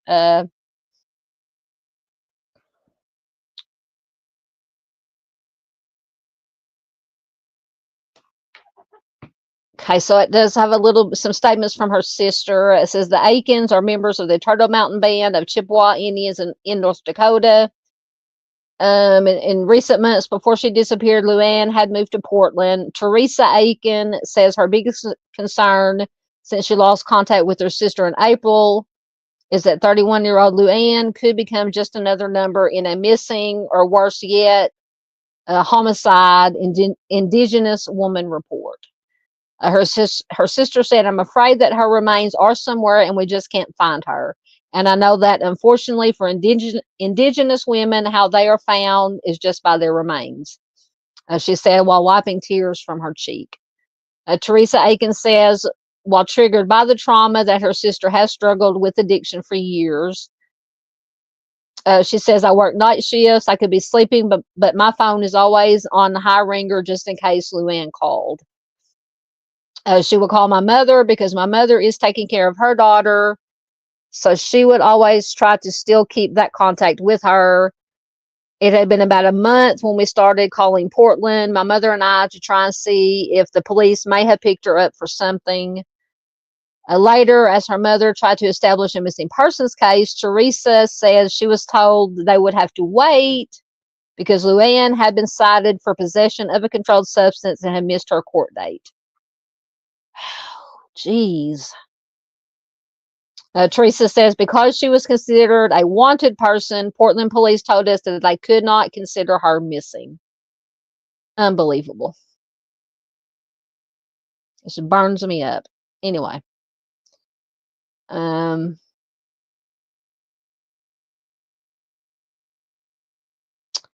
think the only reason I'm just looking at some comments. Somebody posted, "I found records from the state that she was found in contempt of court for child support owed." Says the actual court records are from Rowlett County court records, shows an amended judgment imposed in 2020. The case was closed, but they still wouldn't take her, list her as a missing person. Unbelievable. I think, let me make sure I didn't have anything else. No, that was all I had on her. Unreal. Oh.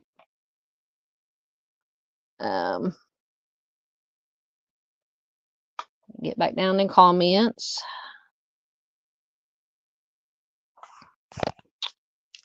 Well, I thought I marked where I was last at.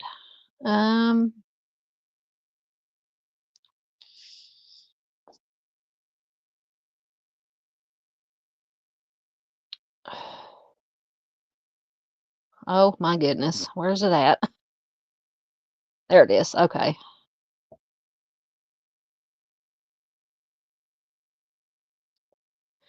So Diana says, are you talking about Louann? Says, "Oh man, she's in my area. I have not heard about her missing." That doesn't surprise me. I'm telling you, just with these MMIW, MMIP, they just don't get the coverage.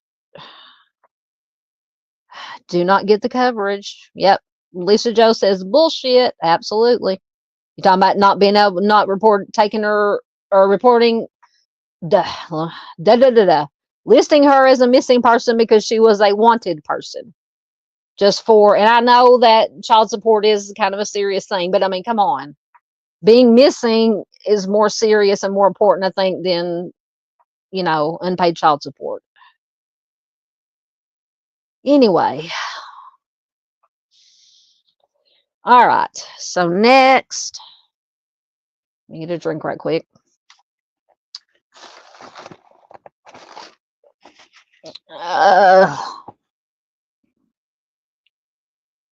Absolutely. Arctic says, "I've been trying to cover as many indigenous cases as I can." Absolutely. You do a fantastic job, sir. All right. So next we have, again, let me make this big. Sherilyn Rose Olson. She's been missing just since August of 2024 from Des Moines, Iowa. 38 years old, Native female, brown eyes, brown hair, 5'4" tall, 140 pounds. She has the tattoos Sherry 2017 on her left shoulder, Keanu, Diesel, and Tina on her arms and her hands. And so if you have any information about Sherilyn's disappearance or possible whereabouts, you can contact the Des Moines, Iowa Police Department at 515-283-4811. So I believe I did find a pretty good article on her case. Nope, maybe I didn't. Make sure I'm on the right one. Nope, that's Sherilyn. Okay. I don't think I was able to find anything else on her, unfortunately. So that is Sherilyn Rose Olson. All right. Oh. All right. I don't think I was able to find anything additional on this is Sony or Sunny, Soni, Rose, Yellow Fox. She is 43 years old, American Indian or Alaskan Native female, brown eyes and black hair, 5'1" tall, 110 pounds. Her aliases are Yellow Fox, Jamie Yellow Fox, and Sunny Rose. She's been missing since July 1st of 2024 from Billings, Montana. So if you have any information on Sunny, you can contact the Billings Police Department at 406-657-8200 or the Montana Missing Persons Clearinghouse at 406-444-2800, or you can call local police 911 or local police with any information. And just let me check just to make sure that I didn't have anything else or anything on her. Nope, the next one I have, okay, Amber. All right, so that is Sunny Yellow Fox. Just taking comments right quick. I think we're good.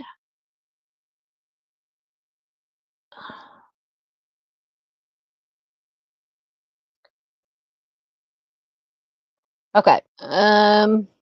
Next we have Amber Ellis. Get it big enough once again where I can read it.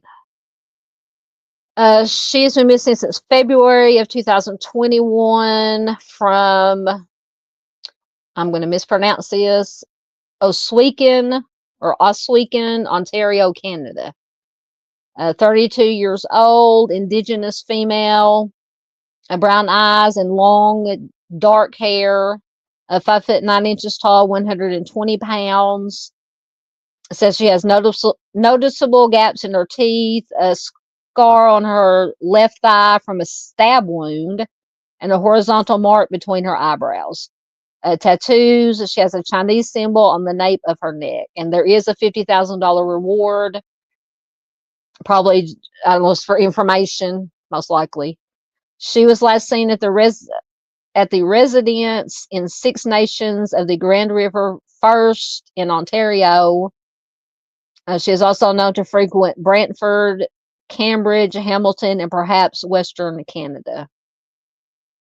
So if you have any information on Amber, you can contact the OPP at 1-888-310-1122 or Crime Stoppers at 1-800-222-8477.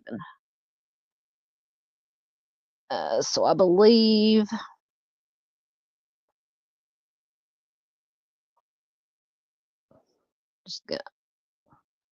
oh, I thought Doodlebug said she was mowing.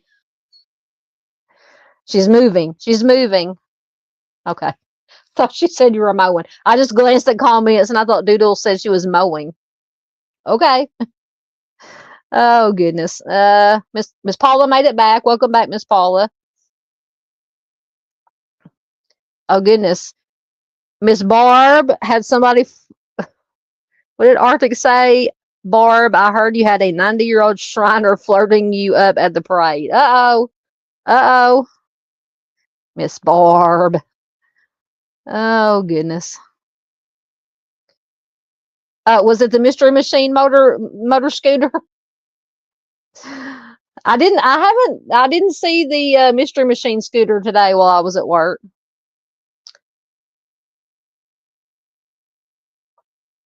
Oh, the Shriner was on, a motor scooter. Okay. Doodle says he loved our Barb. He kept doing donuts around us and stopping to make conversation. Oh, Miss Barb has a suitor, an admirer. Oh, oh goodness. Arctic said Doodle only has eyes for Ronnie Millsap. I could make a really bad joke. I'm not going to. I'm not going to. All right, we're going to move on. Oh, I do have I believe, an article for Amber. Get back to serious. Get back to serious here. Let me find it. There it is. Turn my cam off while I'm reading. This is from storiesoftheunsolved.com. And hold on. Okay. This is from August of 2023. Holy moly, I'm gonna have to make it really big. So Amber's early life, it says very little has been publicly shared about Amber Ellis's childhood and early adulthood. We know she was born in 1988 to her mother, Donna. She has a stepfather named Tim. She's also the mother of 2 children. Despite living with the Ontario Provincial Police, or the OPP, called a high-risk lifestyle, she regularly kept in contact with them. She would Snapchat her daughter daily. At the time of her disappearance, Amber was living in Hagersville, Ontario, Canada. However, she had connections to other locations in the region, including Hamilton, Norfolk County, Brantford, and Cambridge. So apparently the exact date that Amber went missing is unknown. According to her family, she had been out of contact since early February of 2021, with news publications reporting that she was last seen toward the middle to end of the month at a residence at 3698 6th Lane in Oswego, Ontario. The rural community is located within 6 nations of the Grand River Territory. Amber was reported missing by her mother on March 8th, 2021. This was largely prompted by her lack of contact with anyone in the family, especially her children. The OPP's Criminal Investigation Branch took control of the investigation into Amber's disappearance with assistance from the Haldimand County Detachment, the 6 Nations Police Service, and the Brantford Police Service. Very little has been revealed regarding the investigation. However, the OPP, I keep thinking, I'm trying to be serious, but every time I say OPP, I keep thinking of that song. Anyway, however, the OPP has shared there's unconfirmed information that Amber may have traveled to Western Canada. In June of 2023, the OPP, with the help of the 6 Nations Police Service, launched an evidence-based search of the property where Amber was reportedly last seen. The grounds were searched, as was the area behind the residence, which the Ellis family states has been empty for quite some time. Investigators wouldn't say what they were searching for or what type of evidence, if any, was found. Another search occurred in March of 2024, this time at a property on First Line between Chiefswood and Seneca Roads. Investigators, with the aid of the OPP's emergency response team and the 6 Nations Police Service, were expected to be at the site for several days, but wound up calling off the search later that day as no human remains were found. While they refused to state why they had been drawn there in the first place, the search team did say the property owners are not considered persons of interest in the case. The OPP has interviewed dozens of individuals over the course of the investigation, with little headway made in the case. To help raise awareness and generate more tips, Donna, don't know who Donna is, created the Missing Amber Ellis Facebook group. Let's see if I can click on it, and I'll put that in chat. Yep, there it is. Hold on. Copy. All right, let me go over here and put it in the chat.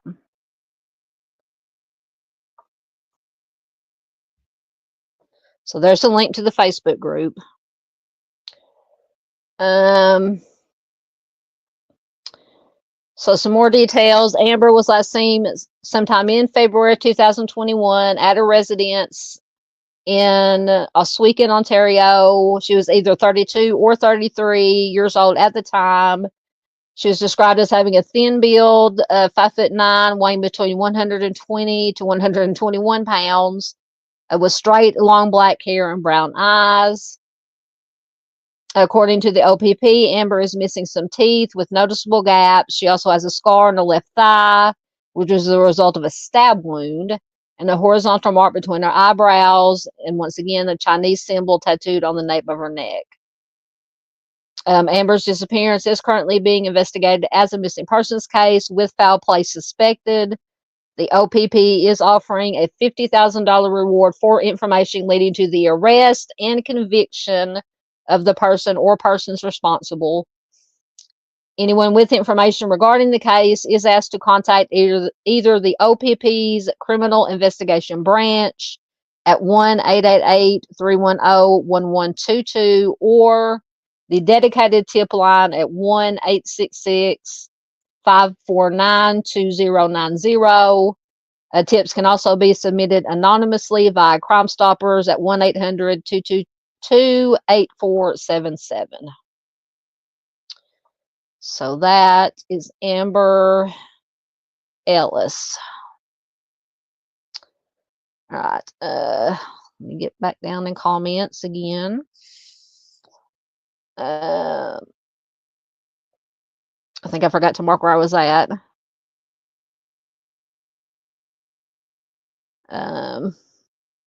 Yeah. Miss Lisa Joe says, Miss Barb is out there breaking hearts and taking names. Absolutely. Hold on one second.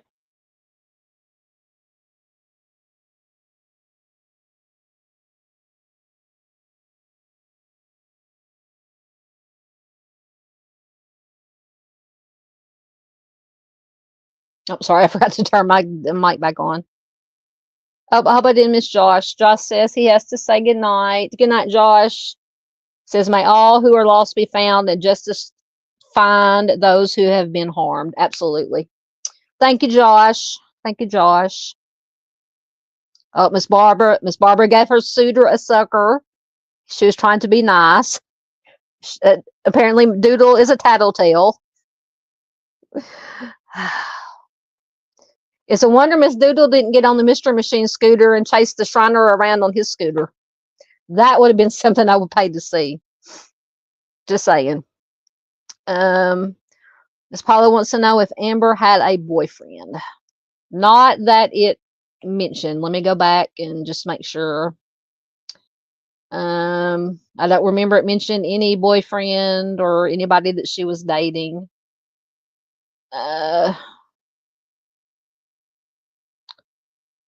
So she was reported missing by her mother. She did have children. Don't know if she was in contact with their father or not.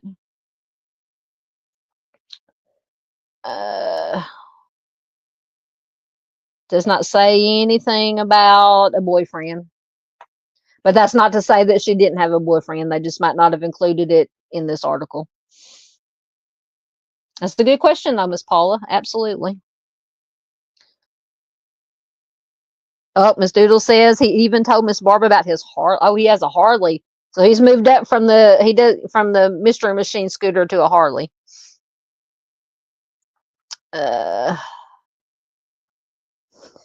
Arctic, you're not right. You're not wrong, but you're not right. Oh goodness. Sorry, my back is hurting. Lifted too much heavy stuff today. Oh goodness. Hello. Was that Faded Scars? You know me. All right. Whoever you are, behave. Doodle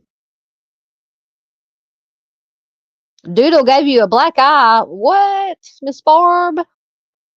Oh goodness. Thank you, Faded Scars. Says hello, everyone. Have a good night. I'll be catching the replay. Thank you so much. Thank you so much.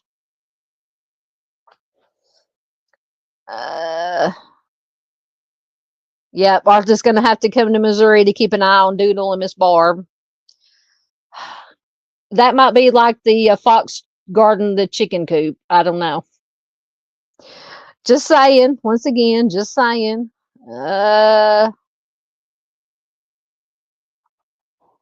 Goodness gracious. All right, we got to get serious here. That is why we were here. Oh, Faded Scars was talking about OPP. Okay, okay. That was just a new name, and you know we have somebody that likes to come here under different names, so I just a little wary sometimes when the. All right, it's all good. Okay, so next, make sure I'm staying in okay, this is the one, another very sad one, a child, the one I was thinking about, allegedly abducted by the father and have allegedly unalived the mother. I'm trying to try not to butcher the name. Avril Duenas-Juarez. She's been missing since April 24, 2023 from Madison, Wisconsin. She is just 6 years old. She is a Hispanic Latino female, brown eyes and black hair, 4 foot tall, 120 pounds at 6. Surely that's not right. Anyway, it is believed that Avril's father, Jose de Jesus, fled to Mexico with her after taking the life of his wife. There is obviously concern for her safety. So if you have any information about Avril, please contact the Madison Police Department Central District at 608-261-9694. And I believe I do have an article about the abduction and the homicide. Let me find it. There it is. So this article is from, I can get rid of the ads. Come on, go away. There we go. When is it from? May of 2023, so a couple years ago. A major police hunt is or was underway to find a man who reportedly, trigger warning, it's on the banner, but it's trigger warning, who reportedly stabbed his wife to death before fleeing with his 6-year-old daughter on a plane. Michaela Juarez, a Colt, a hardworking and beloved mother, was allegedly stabbed to death by her own husband and was found deceased at her workplace in a mall on South Midvale Boulevard in Madison, Wisconsin on April 24th. Her husband, Jose Duenas-Juarez, 37, and his 6-year-old daughter, Avril Duenas-Juarez, have reportedly fled to Mexico, leaving the FBI in pursuit. Sorry, I'm trying to make it through all these ads. According to reports, the couple had a violent argument the night before her tragic death. Michaela's adult son revealed that his mother's spouse had been showing increased levels of jealousy and controlling behavior for the month before this happened.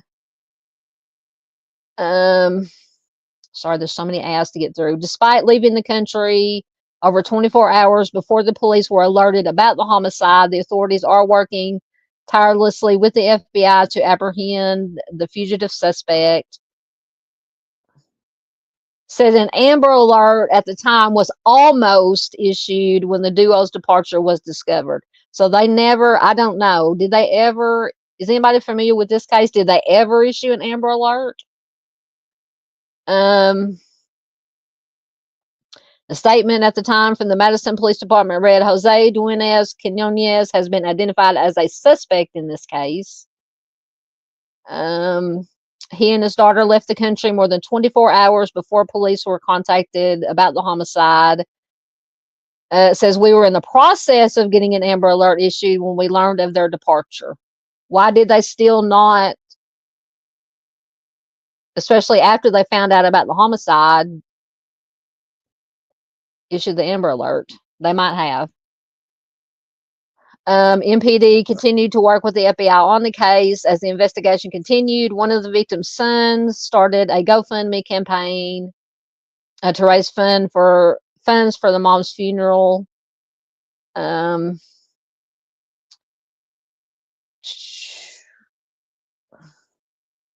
Alfredo, the son of Michaela Juarez Colt, wrote, "My mother, Michaela, 43, was tragically taken from us over the weekend.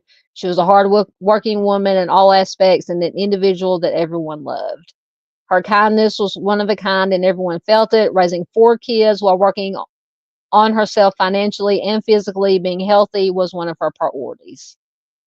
She's a woman I looked up to, took the roles of both mother and father, and she could not have done a better job. I just wish she was still here to repay everything she has done for us as a mother and a best friend. I'm reaching out to the community for help. We were hoping to give her a nice funeral and farewell." Oh my goodness. So I think that was, let me check just to make sure I didn't have anything else on this case. Nope. So that's horrible, obviously.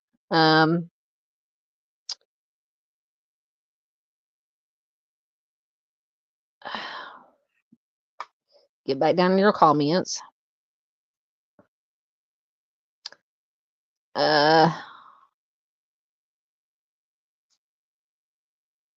Yeah.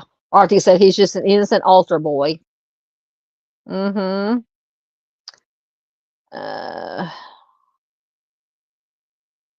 Yes, she, beautiful little girl. Absolutely. Yep. I know you meant she. Yep. Beautiful. I'm gonna have to look for, which I did research, and that was, I mean, the only articles I could find was just where when it first happened. That's all the updates I could find. Yes, absolutely. Doodle said, "I pray she did not see what happened to her mother." Absolutely.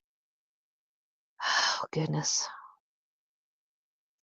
So they never issued the Amber Alert. Oh my gosh.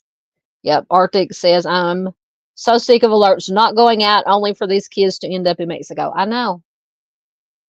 That's why I said they didn't even issue one after they found the homicide or found the mom unalived and named the dad as the person of interest or suspect, and they still didn't issue the Amber Alert. Unreal. All right. All right. So that was Avril. So next, just making everything bigger so I can read it. We have Melissa Christine Burt. She has been missing since November 7th of 2020 from Alexandria, Minnesota.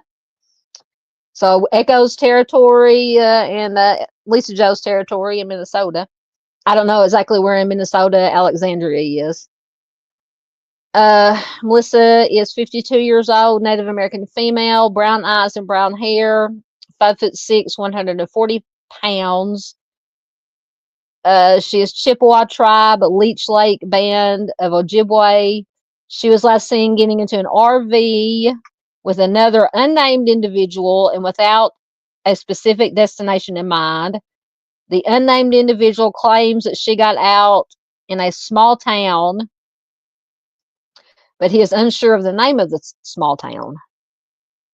So if you have any information about Melissa, you can contact the Douglas County Sheriff at 320-762-8151 or call local police 911.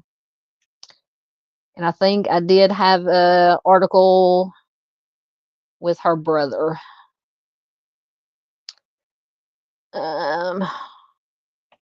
Make sure it's the right one. Make sure I don't get out of order again. Yes, so this is from, when is it from? August of 2023. Brother seeks information about missing sister, last seen in Alexandria.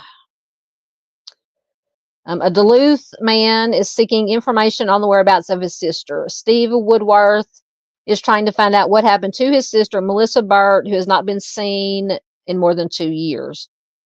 He says she was active on Facebook, and the last thing she posted on Facebook was in December of 2020, and that is the last time anybody she has been sorry, ads are popping up, and that's the last time anybody has been in very poorly written. That's the last time anybody she has been in contact with on Facebook has heard from her. It was just like all communication stopped. That is not like her. Woodworth reported his sister missing with the Douglas County Sheriff's Office. He said they have spoken with the person with whom she was known to be in contact. Her brothers said that she was known to be in Texas, Kansas, and Iowa with this individual, and this individual said the last time he saw her was in a small town in Iowa, but he doesn't remember the name of the town. According to the flyer with information, she was last seen getting into an RV. Now, was this in the small town when she got out and she got into an RV, or did she get into the RV with this unnamed person? Burt is an American Indian, 55 years old, with brown hair and eyes. She's listed as being 5'6" tall and weighing 140 pounds. They grew up in Parker's Prairie. Her brother says on the outside she's a happy person. On the inside there's a lot of trauma, but she's still a human being. Absolutely. Burt, the brother she also has a son who graduated from high school this year. Her brother says, I want to know if she's okay, which I don't think she is. My brother passed away a year ago, and if she'd have known, she would have been there. Any information will help. Once again, if anyone has any information, they're asked to contact the Douglas County Sheriff's Office at 320-762-8151. Anonymous tips may also be submitted to Crime Stoppers at 800-222-8477. And I think that was all that I had.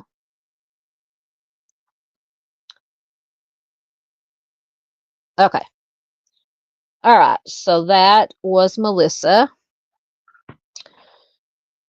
I think we have two more. We're not doing too bad. We're just a little 2 hours. We're good. Let me check comments right quick. Get something to drink again.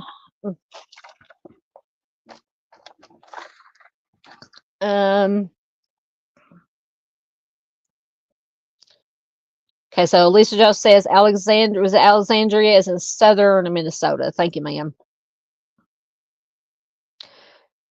Lisa also said there are so many tiny towns down there.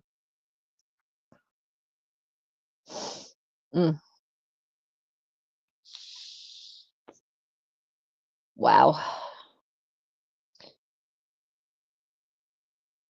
I mean, I don't understand. I'm not saying that this guy that she was with that dropped her off in this small town in Iowa that he can't remember the name of, I'm not saying that he's lying, but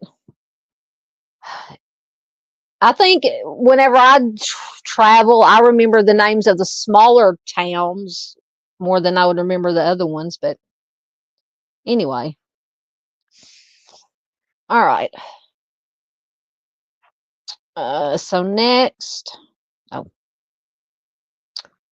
we have Tiffany Reid. Oh, I did it again. Fast forward. I hit the wrong button. Tiffany has been missing since May 17th, 2004 from Shiprock, New Mexico. I may have... Shiprock, New Mexico sounds familiar. I've either looked at hers before this or there was someone else from Shiprock. Anyway, so Tiffany, 16 years old when she went missing, Native American female, brown eyes and brown black hair, 5'3" tall, 115 pounds. She has a scar under her right eye and a scar on one of her arms. She was last seen with a black backpack and a purse with her nickname Kacy, Kay-C, printed on it. She was last seen walking northwest walking to Northwest High School at around 8:20 a.m., but she never arrived at the school. Let's just read here.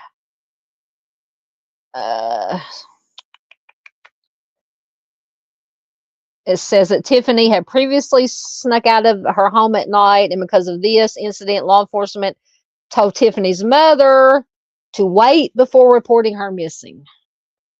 After her disappearance, her makeup bag was found at a well-known party area at the base of the Carnizo Mountains near Sweetwater, Arizona. Many items of clothing were also found, but it could not be determined if the clothing belonged to Tiffany. So we have that. All right, let me see what I had on her.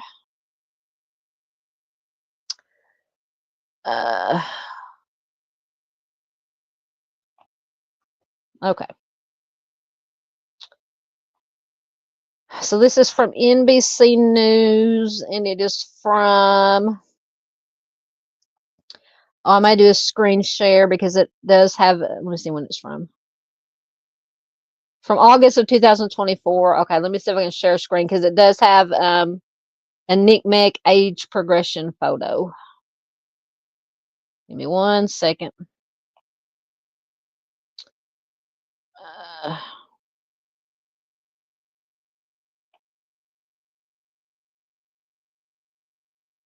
may take it a second to pop up there.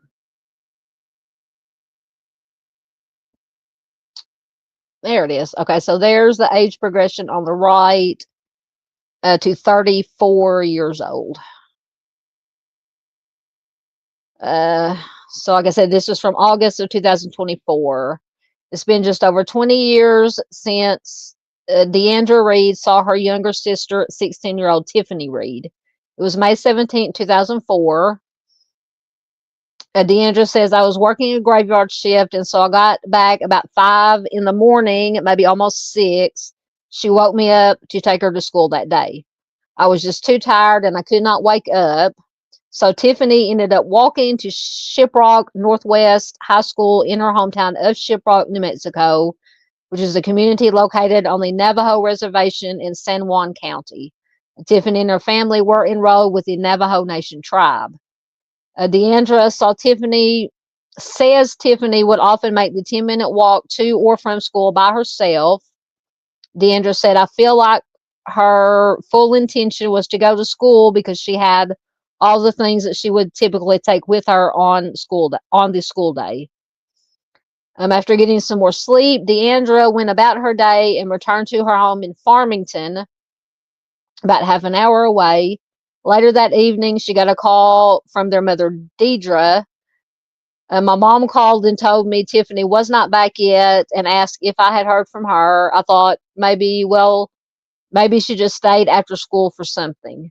The next morning, on May 18th, Deandra got another call from her mom who said Tiffany never came home the night before. She said, I just wanted to call you first to make sure that you haven't heard from her. And I said, no, I haven't. That's when their mom called the school. They informed Deidre that Tiffany had not arrived that day. That's when she asked, was she there yesterday? And they said, no, she wasn't here yesterday either. So that's when I think the panic really set in. Deandra says her family tried to report Tiffany missing, but were unable to initially. Dateline reached out to the Navajo Nation Police Department, Shiprock District, to ask about Tiffany's case. The criminal investigations supervisor, Dale West, told Dateline their department cannot comment on Tiffany's case as they are not allowed to comment on active cases. He did mention that the FBI was also involved in the investigation and that they are working in conjunction on it. Dateline called the nearest FBI office for comment as well.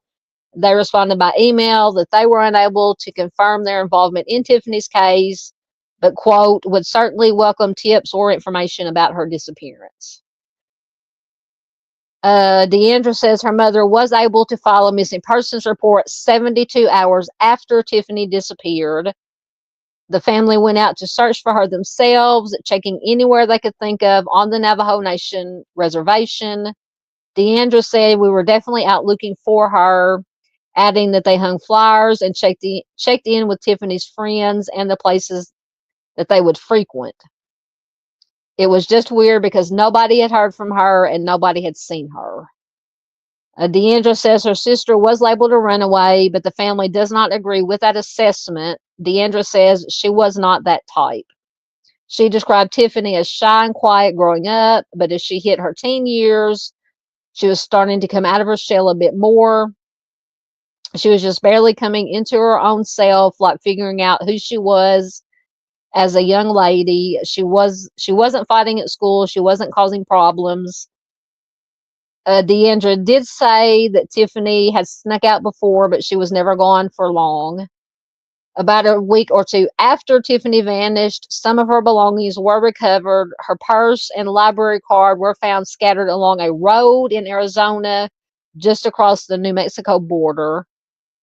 Deandra told Dateline somebody had saw her stuff thrown out on the road and they stopped.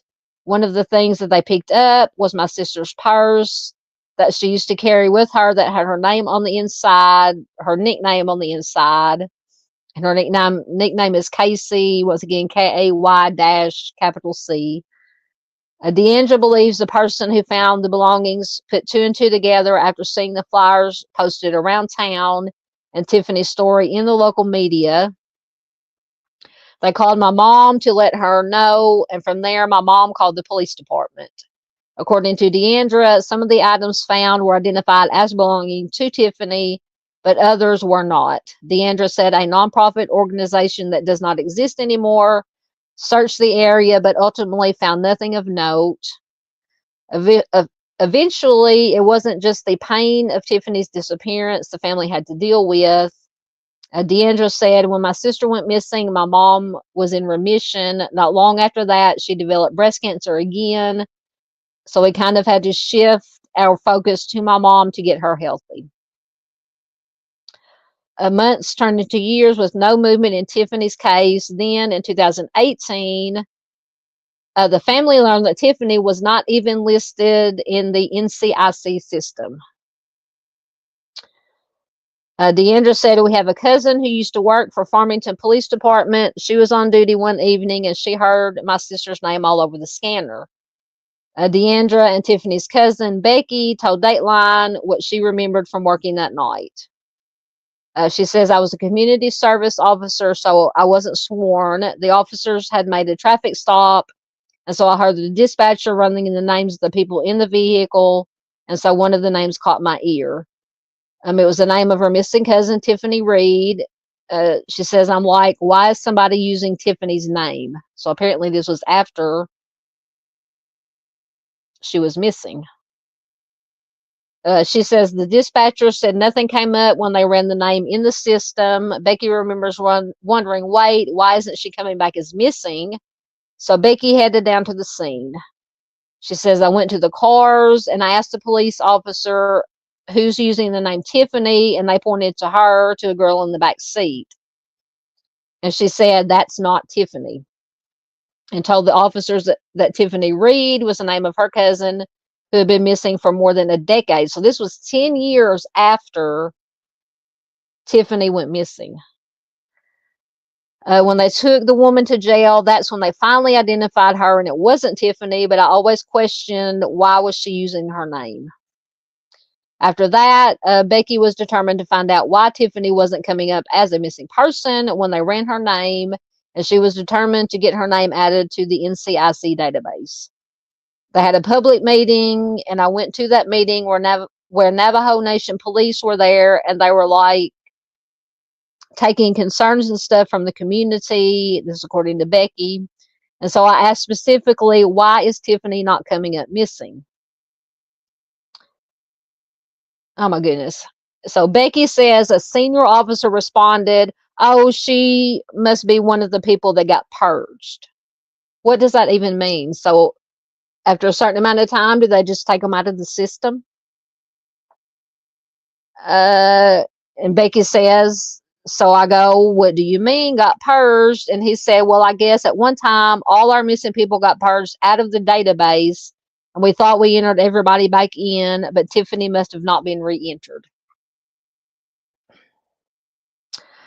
Becky says she then asked him what he was going to do about it and if he could get Tiffany entered back into the system. And he's like, well, we'll look into it. Are you kidding me?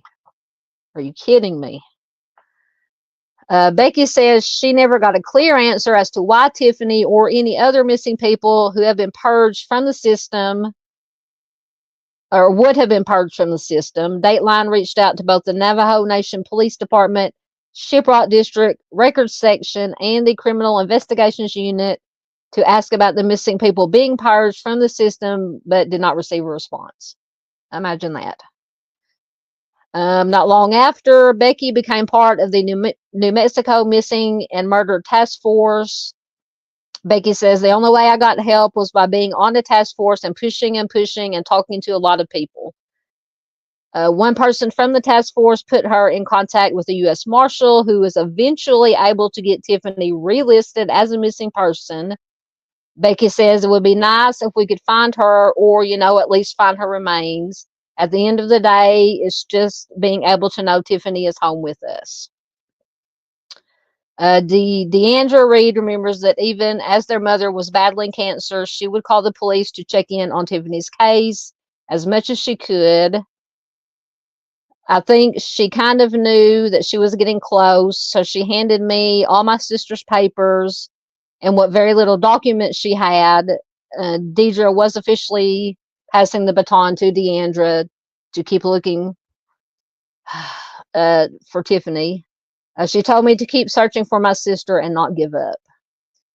So Deidre, the mother, passed away in 2019, not knowing what happened to Tiffany. Deandra says, after my mom passed, that basically just became my whole mission. I picked up all the advocacy and all the things for her and just kind of kept it, or just kind of got it going again. Deandra is now the one fighting fiercely for her baby sister. She says, I'm really hopeful that she's still out there. However, she added, I know this much time has passed, and I just feel like if somebody knew what happened to her, they should have already said something by now.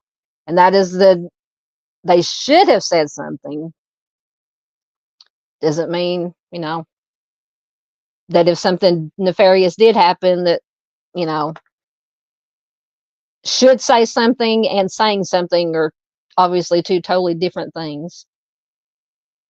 Tiffany, once again, was 5'3", 115 pounds at the time of her disappearance, with dark black hair and brown eyes, a scar under her right eye, a scar on one of her arms. Once again, if you have any information about the disappearance of Tiffany, please contact the Navajo Nation Police Department, Shiprock District at 505-368-1350 or the FBI at 1-800-CALL-FBI. So I'm still hung up on this getting not just Tiffany, but apparently I don't know how many others purged, whatever that means, from the system and not being re-added. I mean, how does that even happen? I know things like that happen, but they just seemed, from the comments when Deandra, the sister, asked, what are you going to do about it? Oh, we'll look into it. No urgency. No urgency. Oh, my goodness. All right. Oh, goodness. Okay, let me see. As that goes back, oh, hold on. Gotta go back down in comments. Did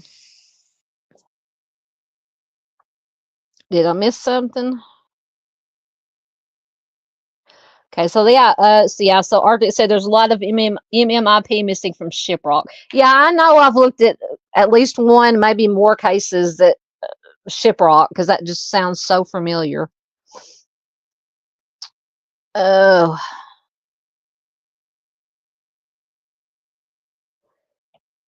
Oh, I'm going back to the, wait, hold on. Let me put that up where you can see it. Age progression.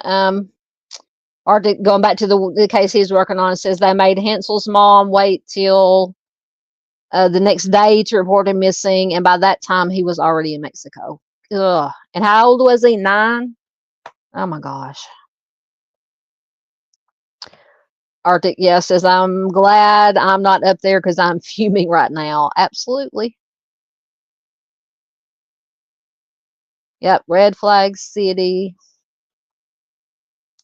Oh, there's Echoes. He's back. What did he say? Please, oh, yeah.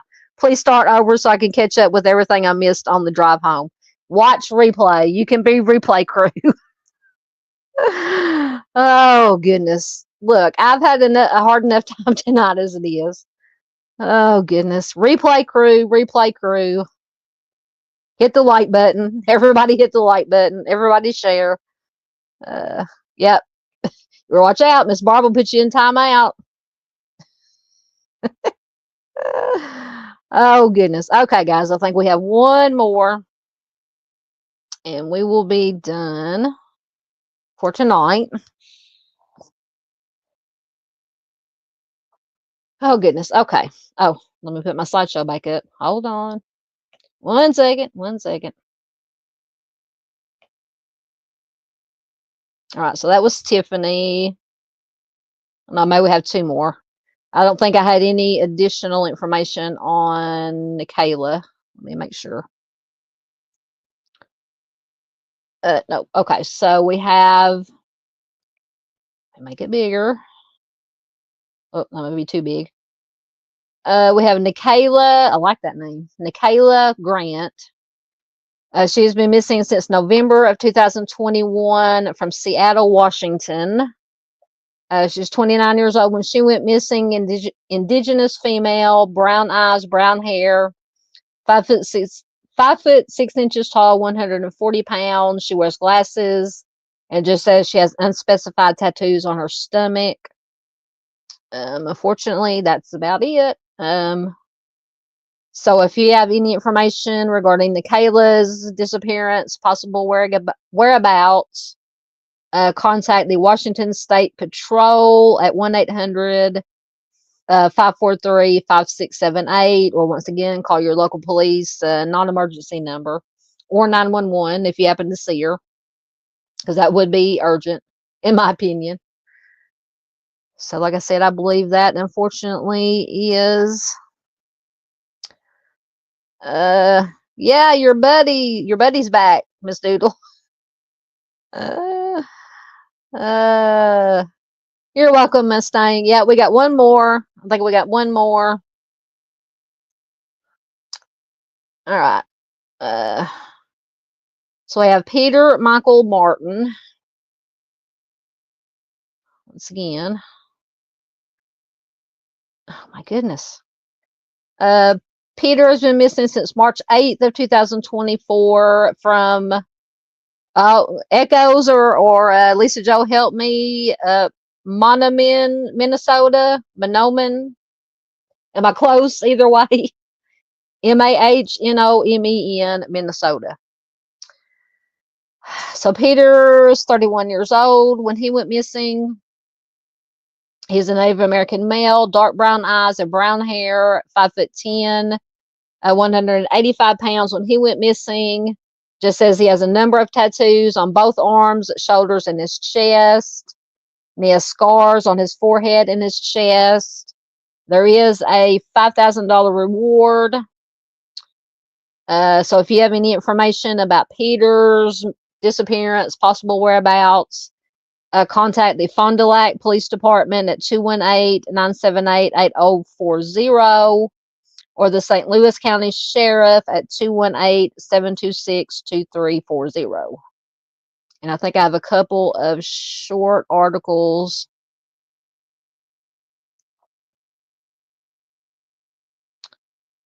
Thank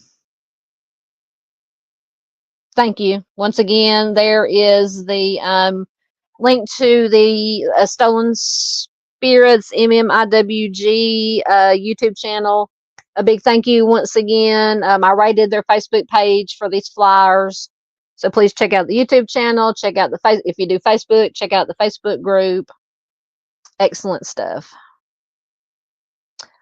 Okay, so Miss Lisa Joe says that she did a ground search for Peter last spring with Lisa Yellowbird Chase. Excellent. So I may have to have you on here. I keep telling you I'm going to have you on here for some cases. For Barb's case, Barb Cotton's case, we could talk about this case since you know it. Oh, I do that all the time.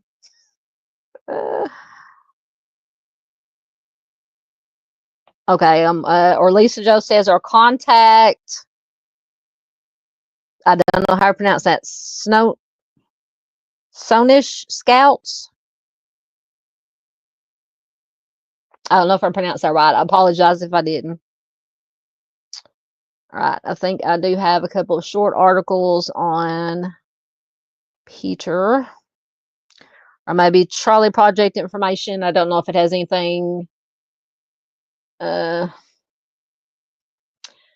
So Peter was last seen near his residence in, once again, I don't know if I'm pronouncing it right, Monoman neighborhood of the Fond du Lac Reservation in Wisconsin. I thought it said it was Minnesota. Sorry. Or maybe Charlie Project may be wrong. On March 8, 2024, on the day of his disappearance, he borrowed $40 from a friend. And Lisa Joe can let me know if any of this is wrong. Promising to pay her back within 8 hours and offering an iPhone as collateral for the loan. Hours later, Peter responded to his friend's Facebook message and said he was waiting for a ride to town so he could cash a check. After that, he was never heard from again. On March 9th, the mother of Peter's child stopped by his home on Rustic Lane for a custody exchange. She found the door open. She called the police. And when police went to Peter's home for a welfare check, they noticed the television was smashed. There were holes in the walls and spots of blood throughout the house. And Martin's driver's license and tribal ID card were left behind. He was reported missing on March 11th. Days later, police found a black t-shirt and a black sweatshirt with an iPhone in the pocket on Ginewi Road.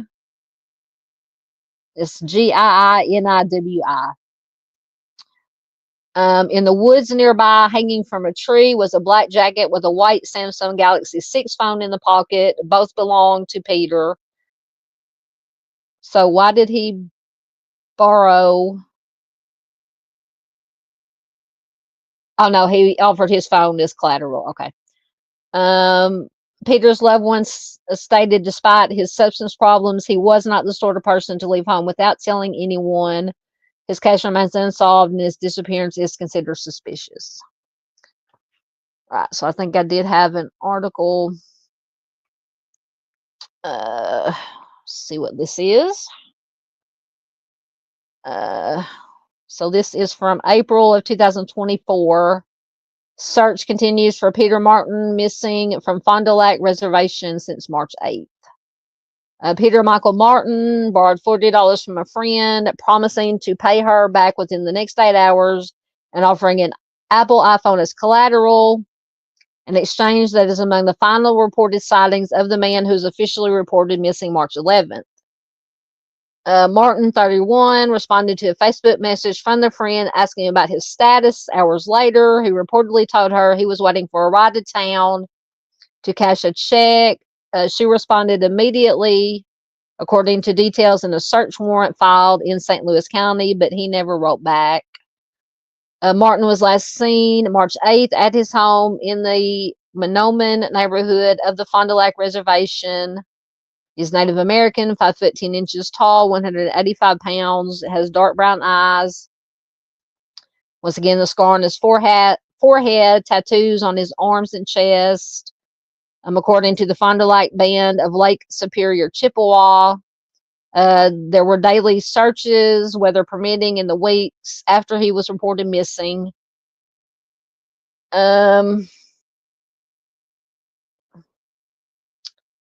Jessica Smith, an advocate for the family, raised just a little over $10,000 on GoFundMe, a reward fund for information leading directly to Peter. She was also involved in search efforts. She says, I immediately just started getting things in order, getting posters made and reaching out to people. And then I put a call out for the community on social media. She says she was involved with search efforts, which included dogs, but did not find any leads. According to search warrants, an ex-girlfriend who shows a young child with Peter stopped by his home on Rustic Lake for a custody exchange, found the door open. She called the Fond du Lac Police Department to conduct the welfare check. They found the damage that we talked about in the Charlie Project. So apparently that was true. Charlie Project actually got something right. A television had been smashed, holes in the walls, Martin's driver's license and tribal ID had been left behind. The woman reported him missing 2 days later. Her last interaction, she told authorities, was a text exchanged just before noon on March 8th. Days later, tribal police officers acting on a tip found the black sweatshirt with an iPhone in the pocket and a black T-shirt on the road that I can't pronounce. In nearby woods, hanging from a tree, they found a black jacket with a white Samsung Galaxy 6 cell phone in the pocket. Both phones are believed to belong to Peter. Officers filed search warrants for his residence, phones, and various online accounts, including his email. The Fond du Lac Band of Lake Superior, Chippewa, which is the lead agency on the search, activated a full emergency operations center process, requiring resources from all divisions across the tribal nation to support search and rescue efforts. They focused on the Sawyer area and places important to Peter. And the Bureau of Criminal Apprehension confirmed that it had been assisting the tribal police. So that was, I think that was all I had on Peter. All right. I think that was our last one. All right. Get caught up in comments and we will get out of here. See if Miss Lisa Joe has any information or anything that was wrong.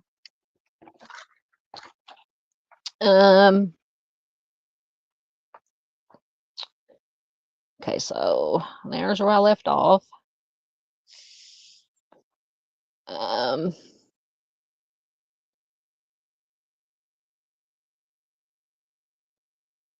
Okay, so the Charlie Project was the one that said Wisconsin, but yeah, the flyer said, yeah, Minnesota.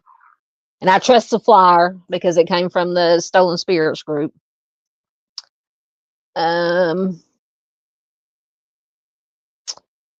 Miss Paula says, does the ATM have a security camera? Most ATMs do have a camera. So I'm assuming yes. Miss Doodle said yes. Yeah, but I think most all ATMs have cameras. So Echoes, aka Brian, says, I still don't know if I'm pronouncing it right. Monoman is up by Fargo. All right, thank you so much. Yeah, exactly. Charlie Project, wrong, surely not. With the heavy sarcasm. But Echoes, Brian says, but the Fond du Lac Res is over by Duluth, right? Have to ask Miss Lisa Joe about that. I think she's up in that area.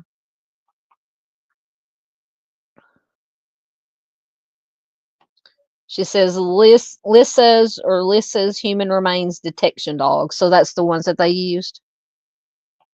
She says it was pretty impressive, actually. Excellent. Miss Lisa says they tracked us using the GPS on our phones. Excellent. So you could see what had been searched and who was where.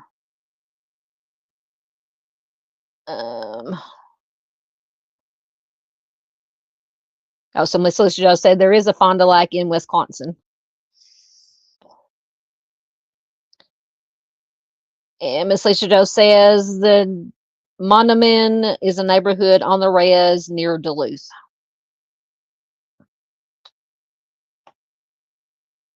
Cloquet. Is that a city? I don't know what that is. I'm assuming it's a city or a town. Thank you so much, Miss Barbara. Yeah. You talking about the Charlie Project? Yeah, maybe lightning struck. Oh, croquet. Got it. Okay, croquet. Like the game croquet. All right, I think that was that was our last one. We didn't too bad. 2.5 hours. That's not bad. We made it through 15. So that's 15 missing MMIP that were shared out. Please hit the like button if you haven't already. If you're watching replay crew, thank you so much. We have an awesome replay crew. Please leave a comment. Thank you to everybody who was in chat. Please share. The most important thing you can do is share this anywhere, everywhere you can, whatever social media you're on. Oh, but with an L, so a big cloquet. Okay. I think I got it. All right, so it is Thursday. Yes, Thursday.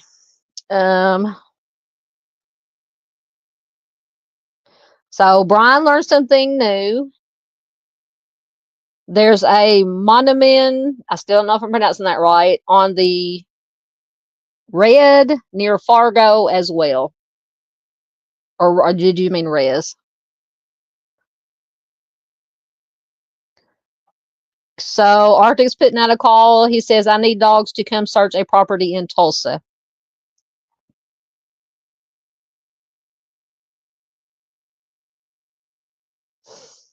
Paula says it's midnight. Yeah, it is 11. Yeah, because you're on Eastern time. It's 11:05 here. How come you can't share anything right now, Miss Barb? Yeah, okay, the res. Miss Lisa Joe wants to know whose property, if he can say it publicly. I'm sure people know people who can help you, Arctic. Absolutely. All right, guys, we're going to get out of here. Thank you so much once again, everybody who was here live, everybody in chat. I love you guys. Once again, replay crew, you're awesome. Once again, hit the like button, leave a comment, share it. Let me take, oh, hold on. Take that down. Yes, please share it. Because thank you, Miss Doodle. Says sleep well and feel loved. Absolutely.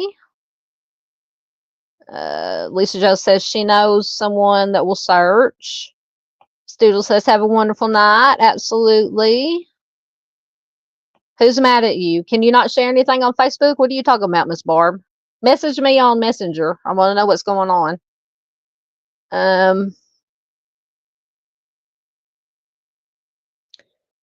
Can I put that up, Arctic, about the property?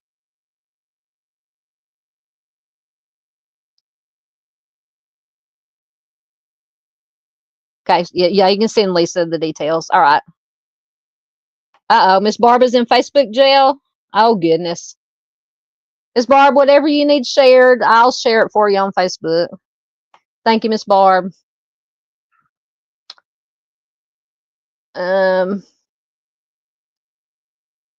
Oh, yeah, Doodle's tattling again.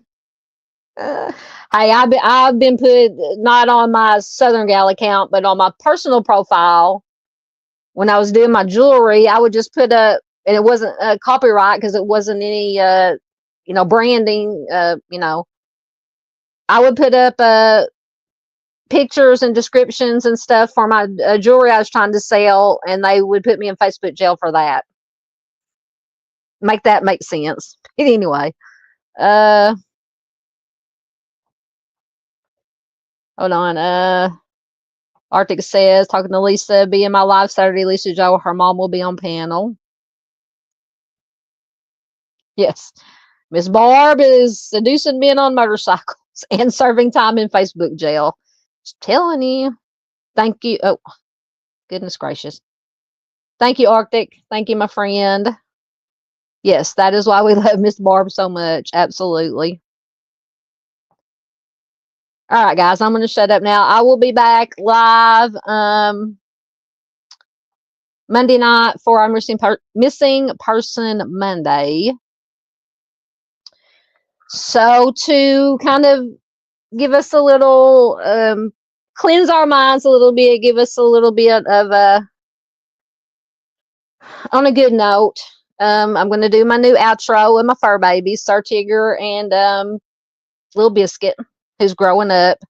He's about a year old, but that's like a teenager in cat years. So I will see you guys Monday night. Have a good weekend. Take care of yourself and take care of each other. Thanks, guys.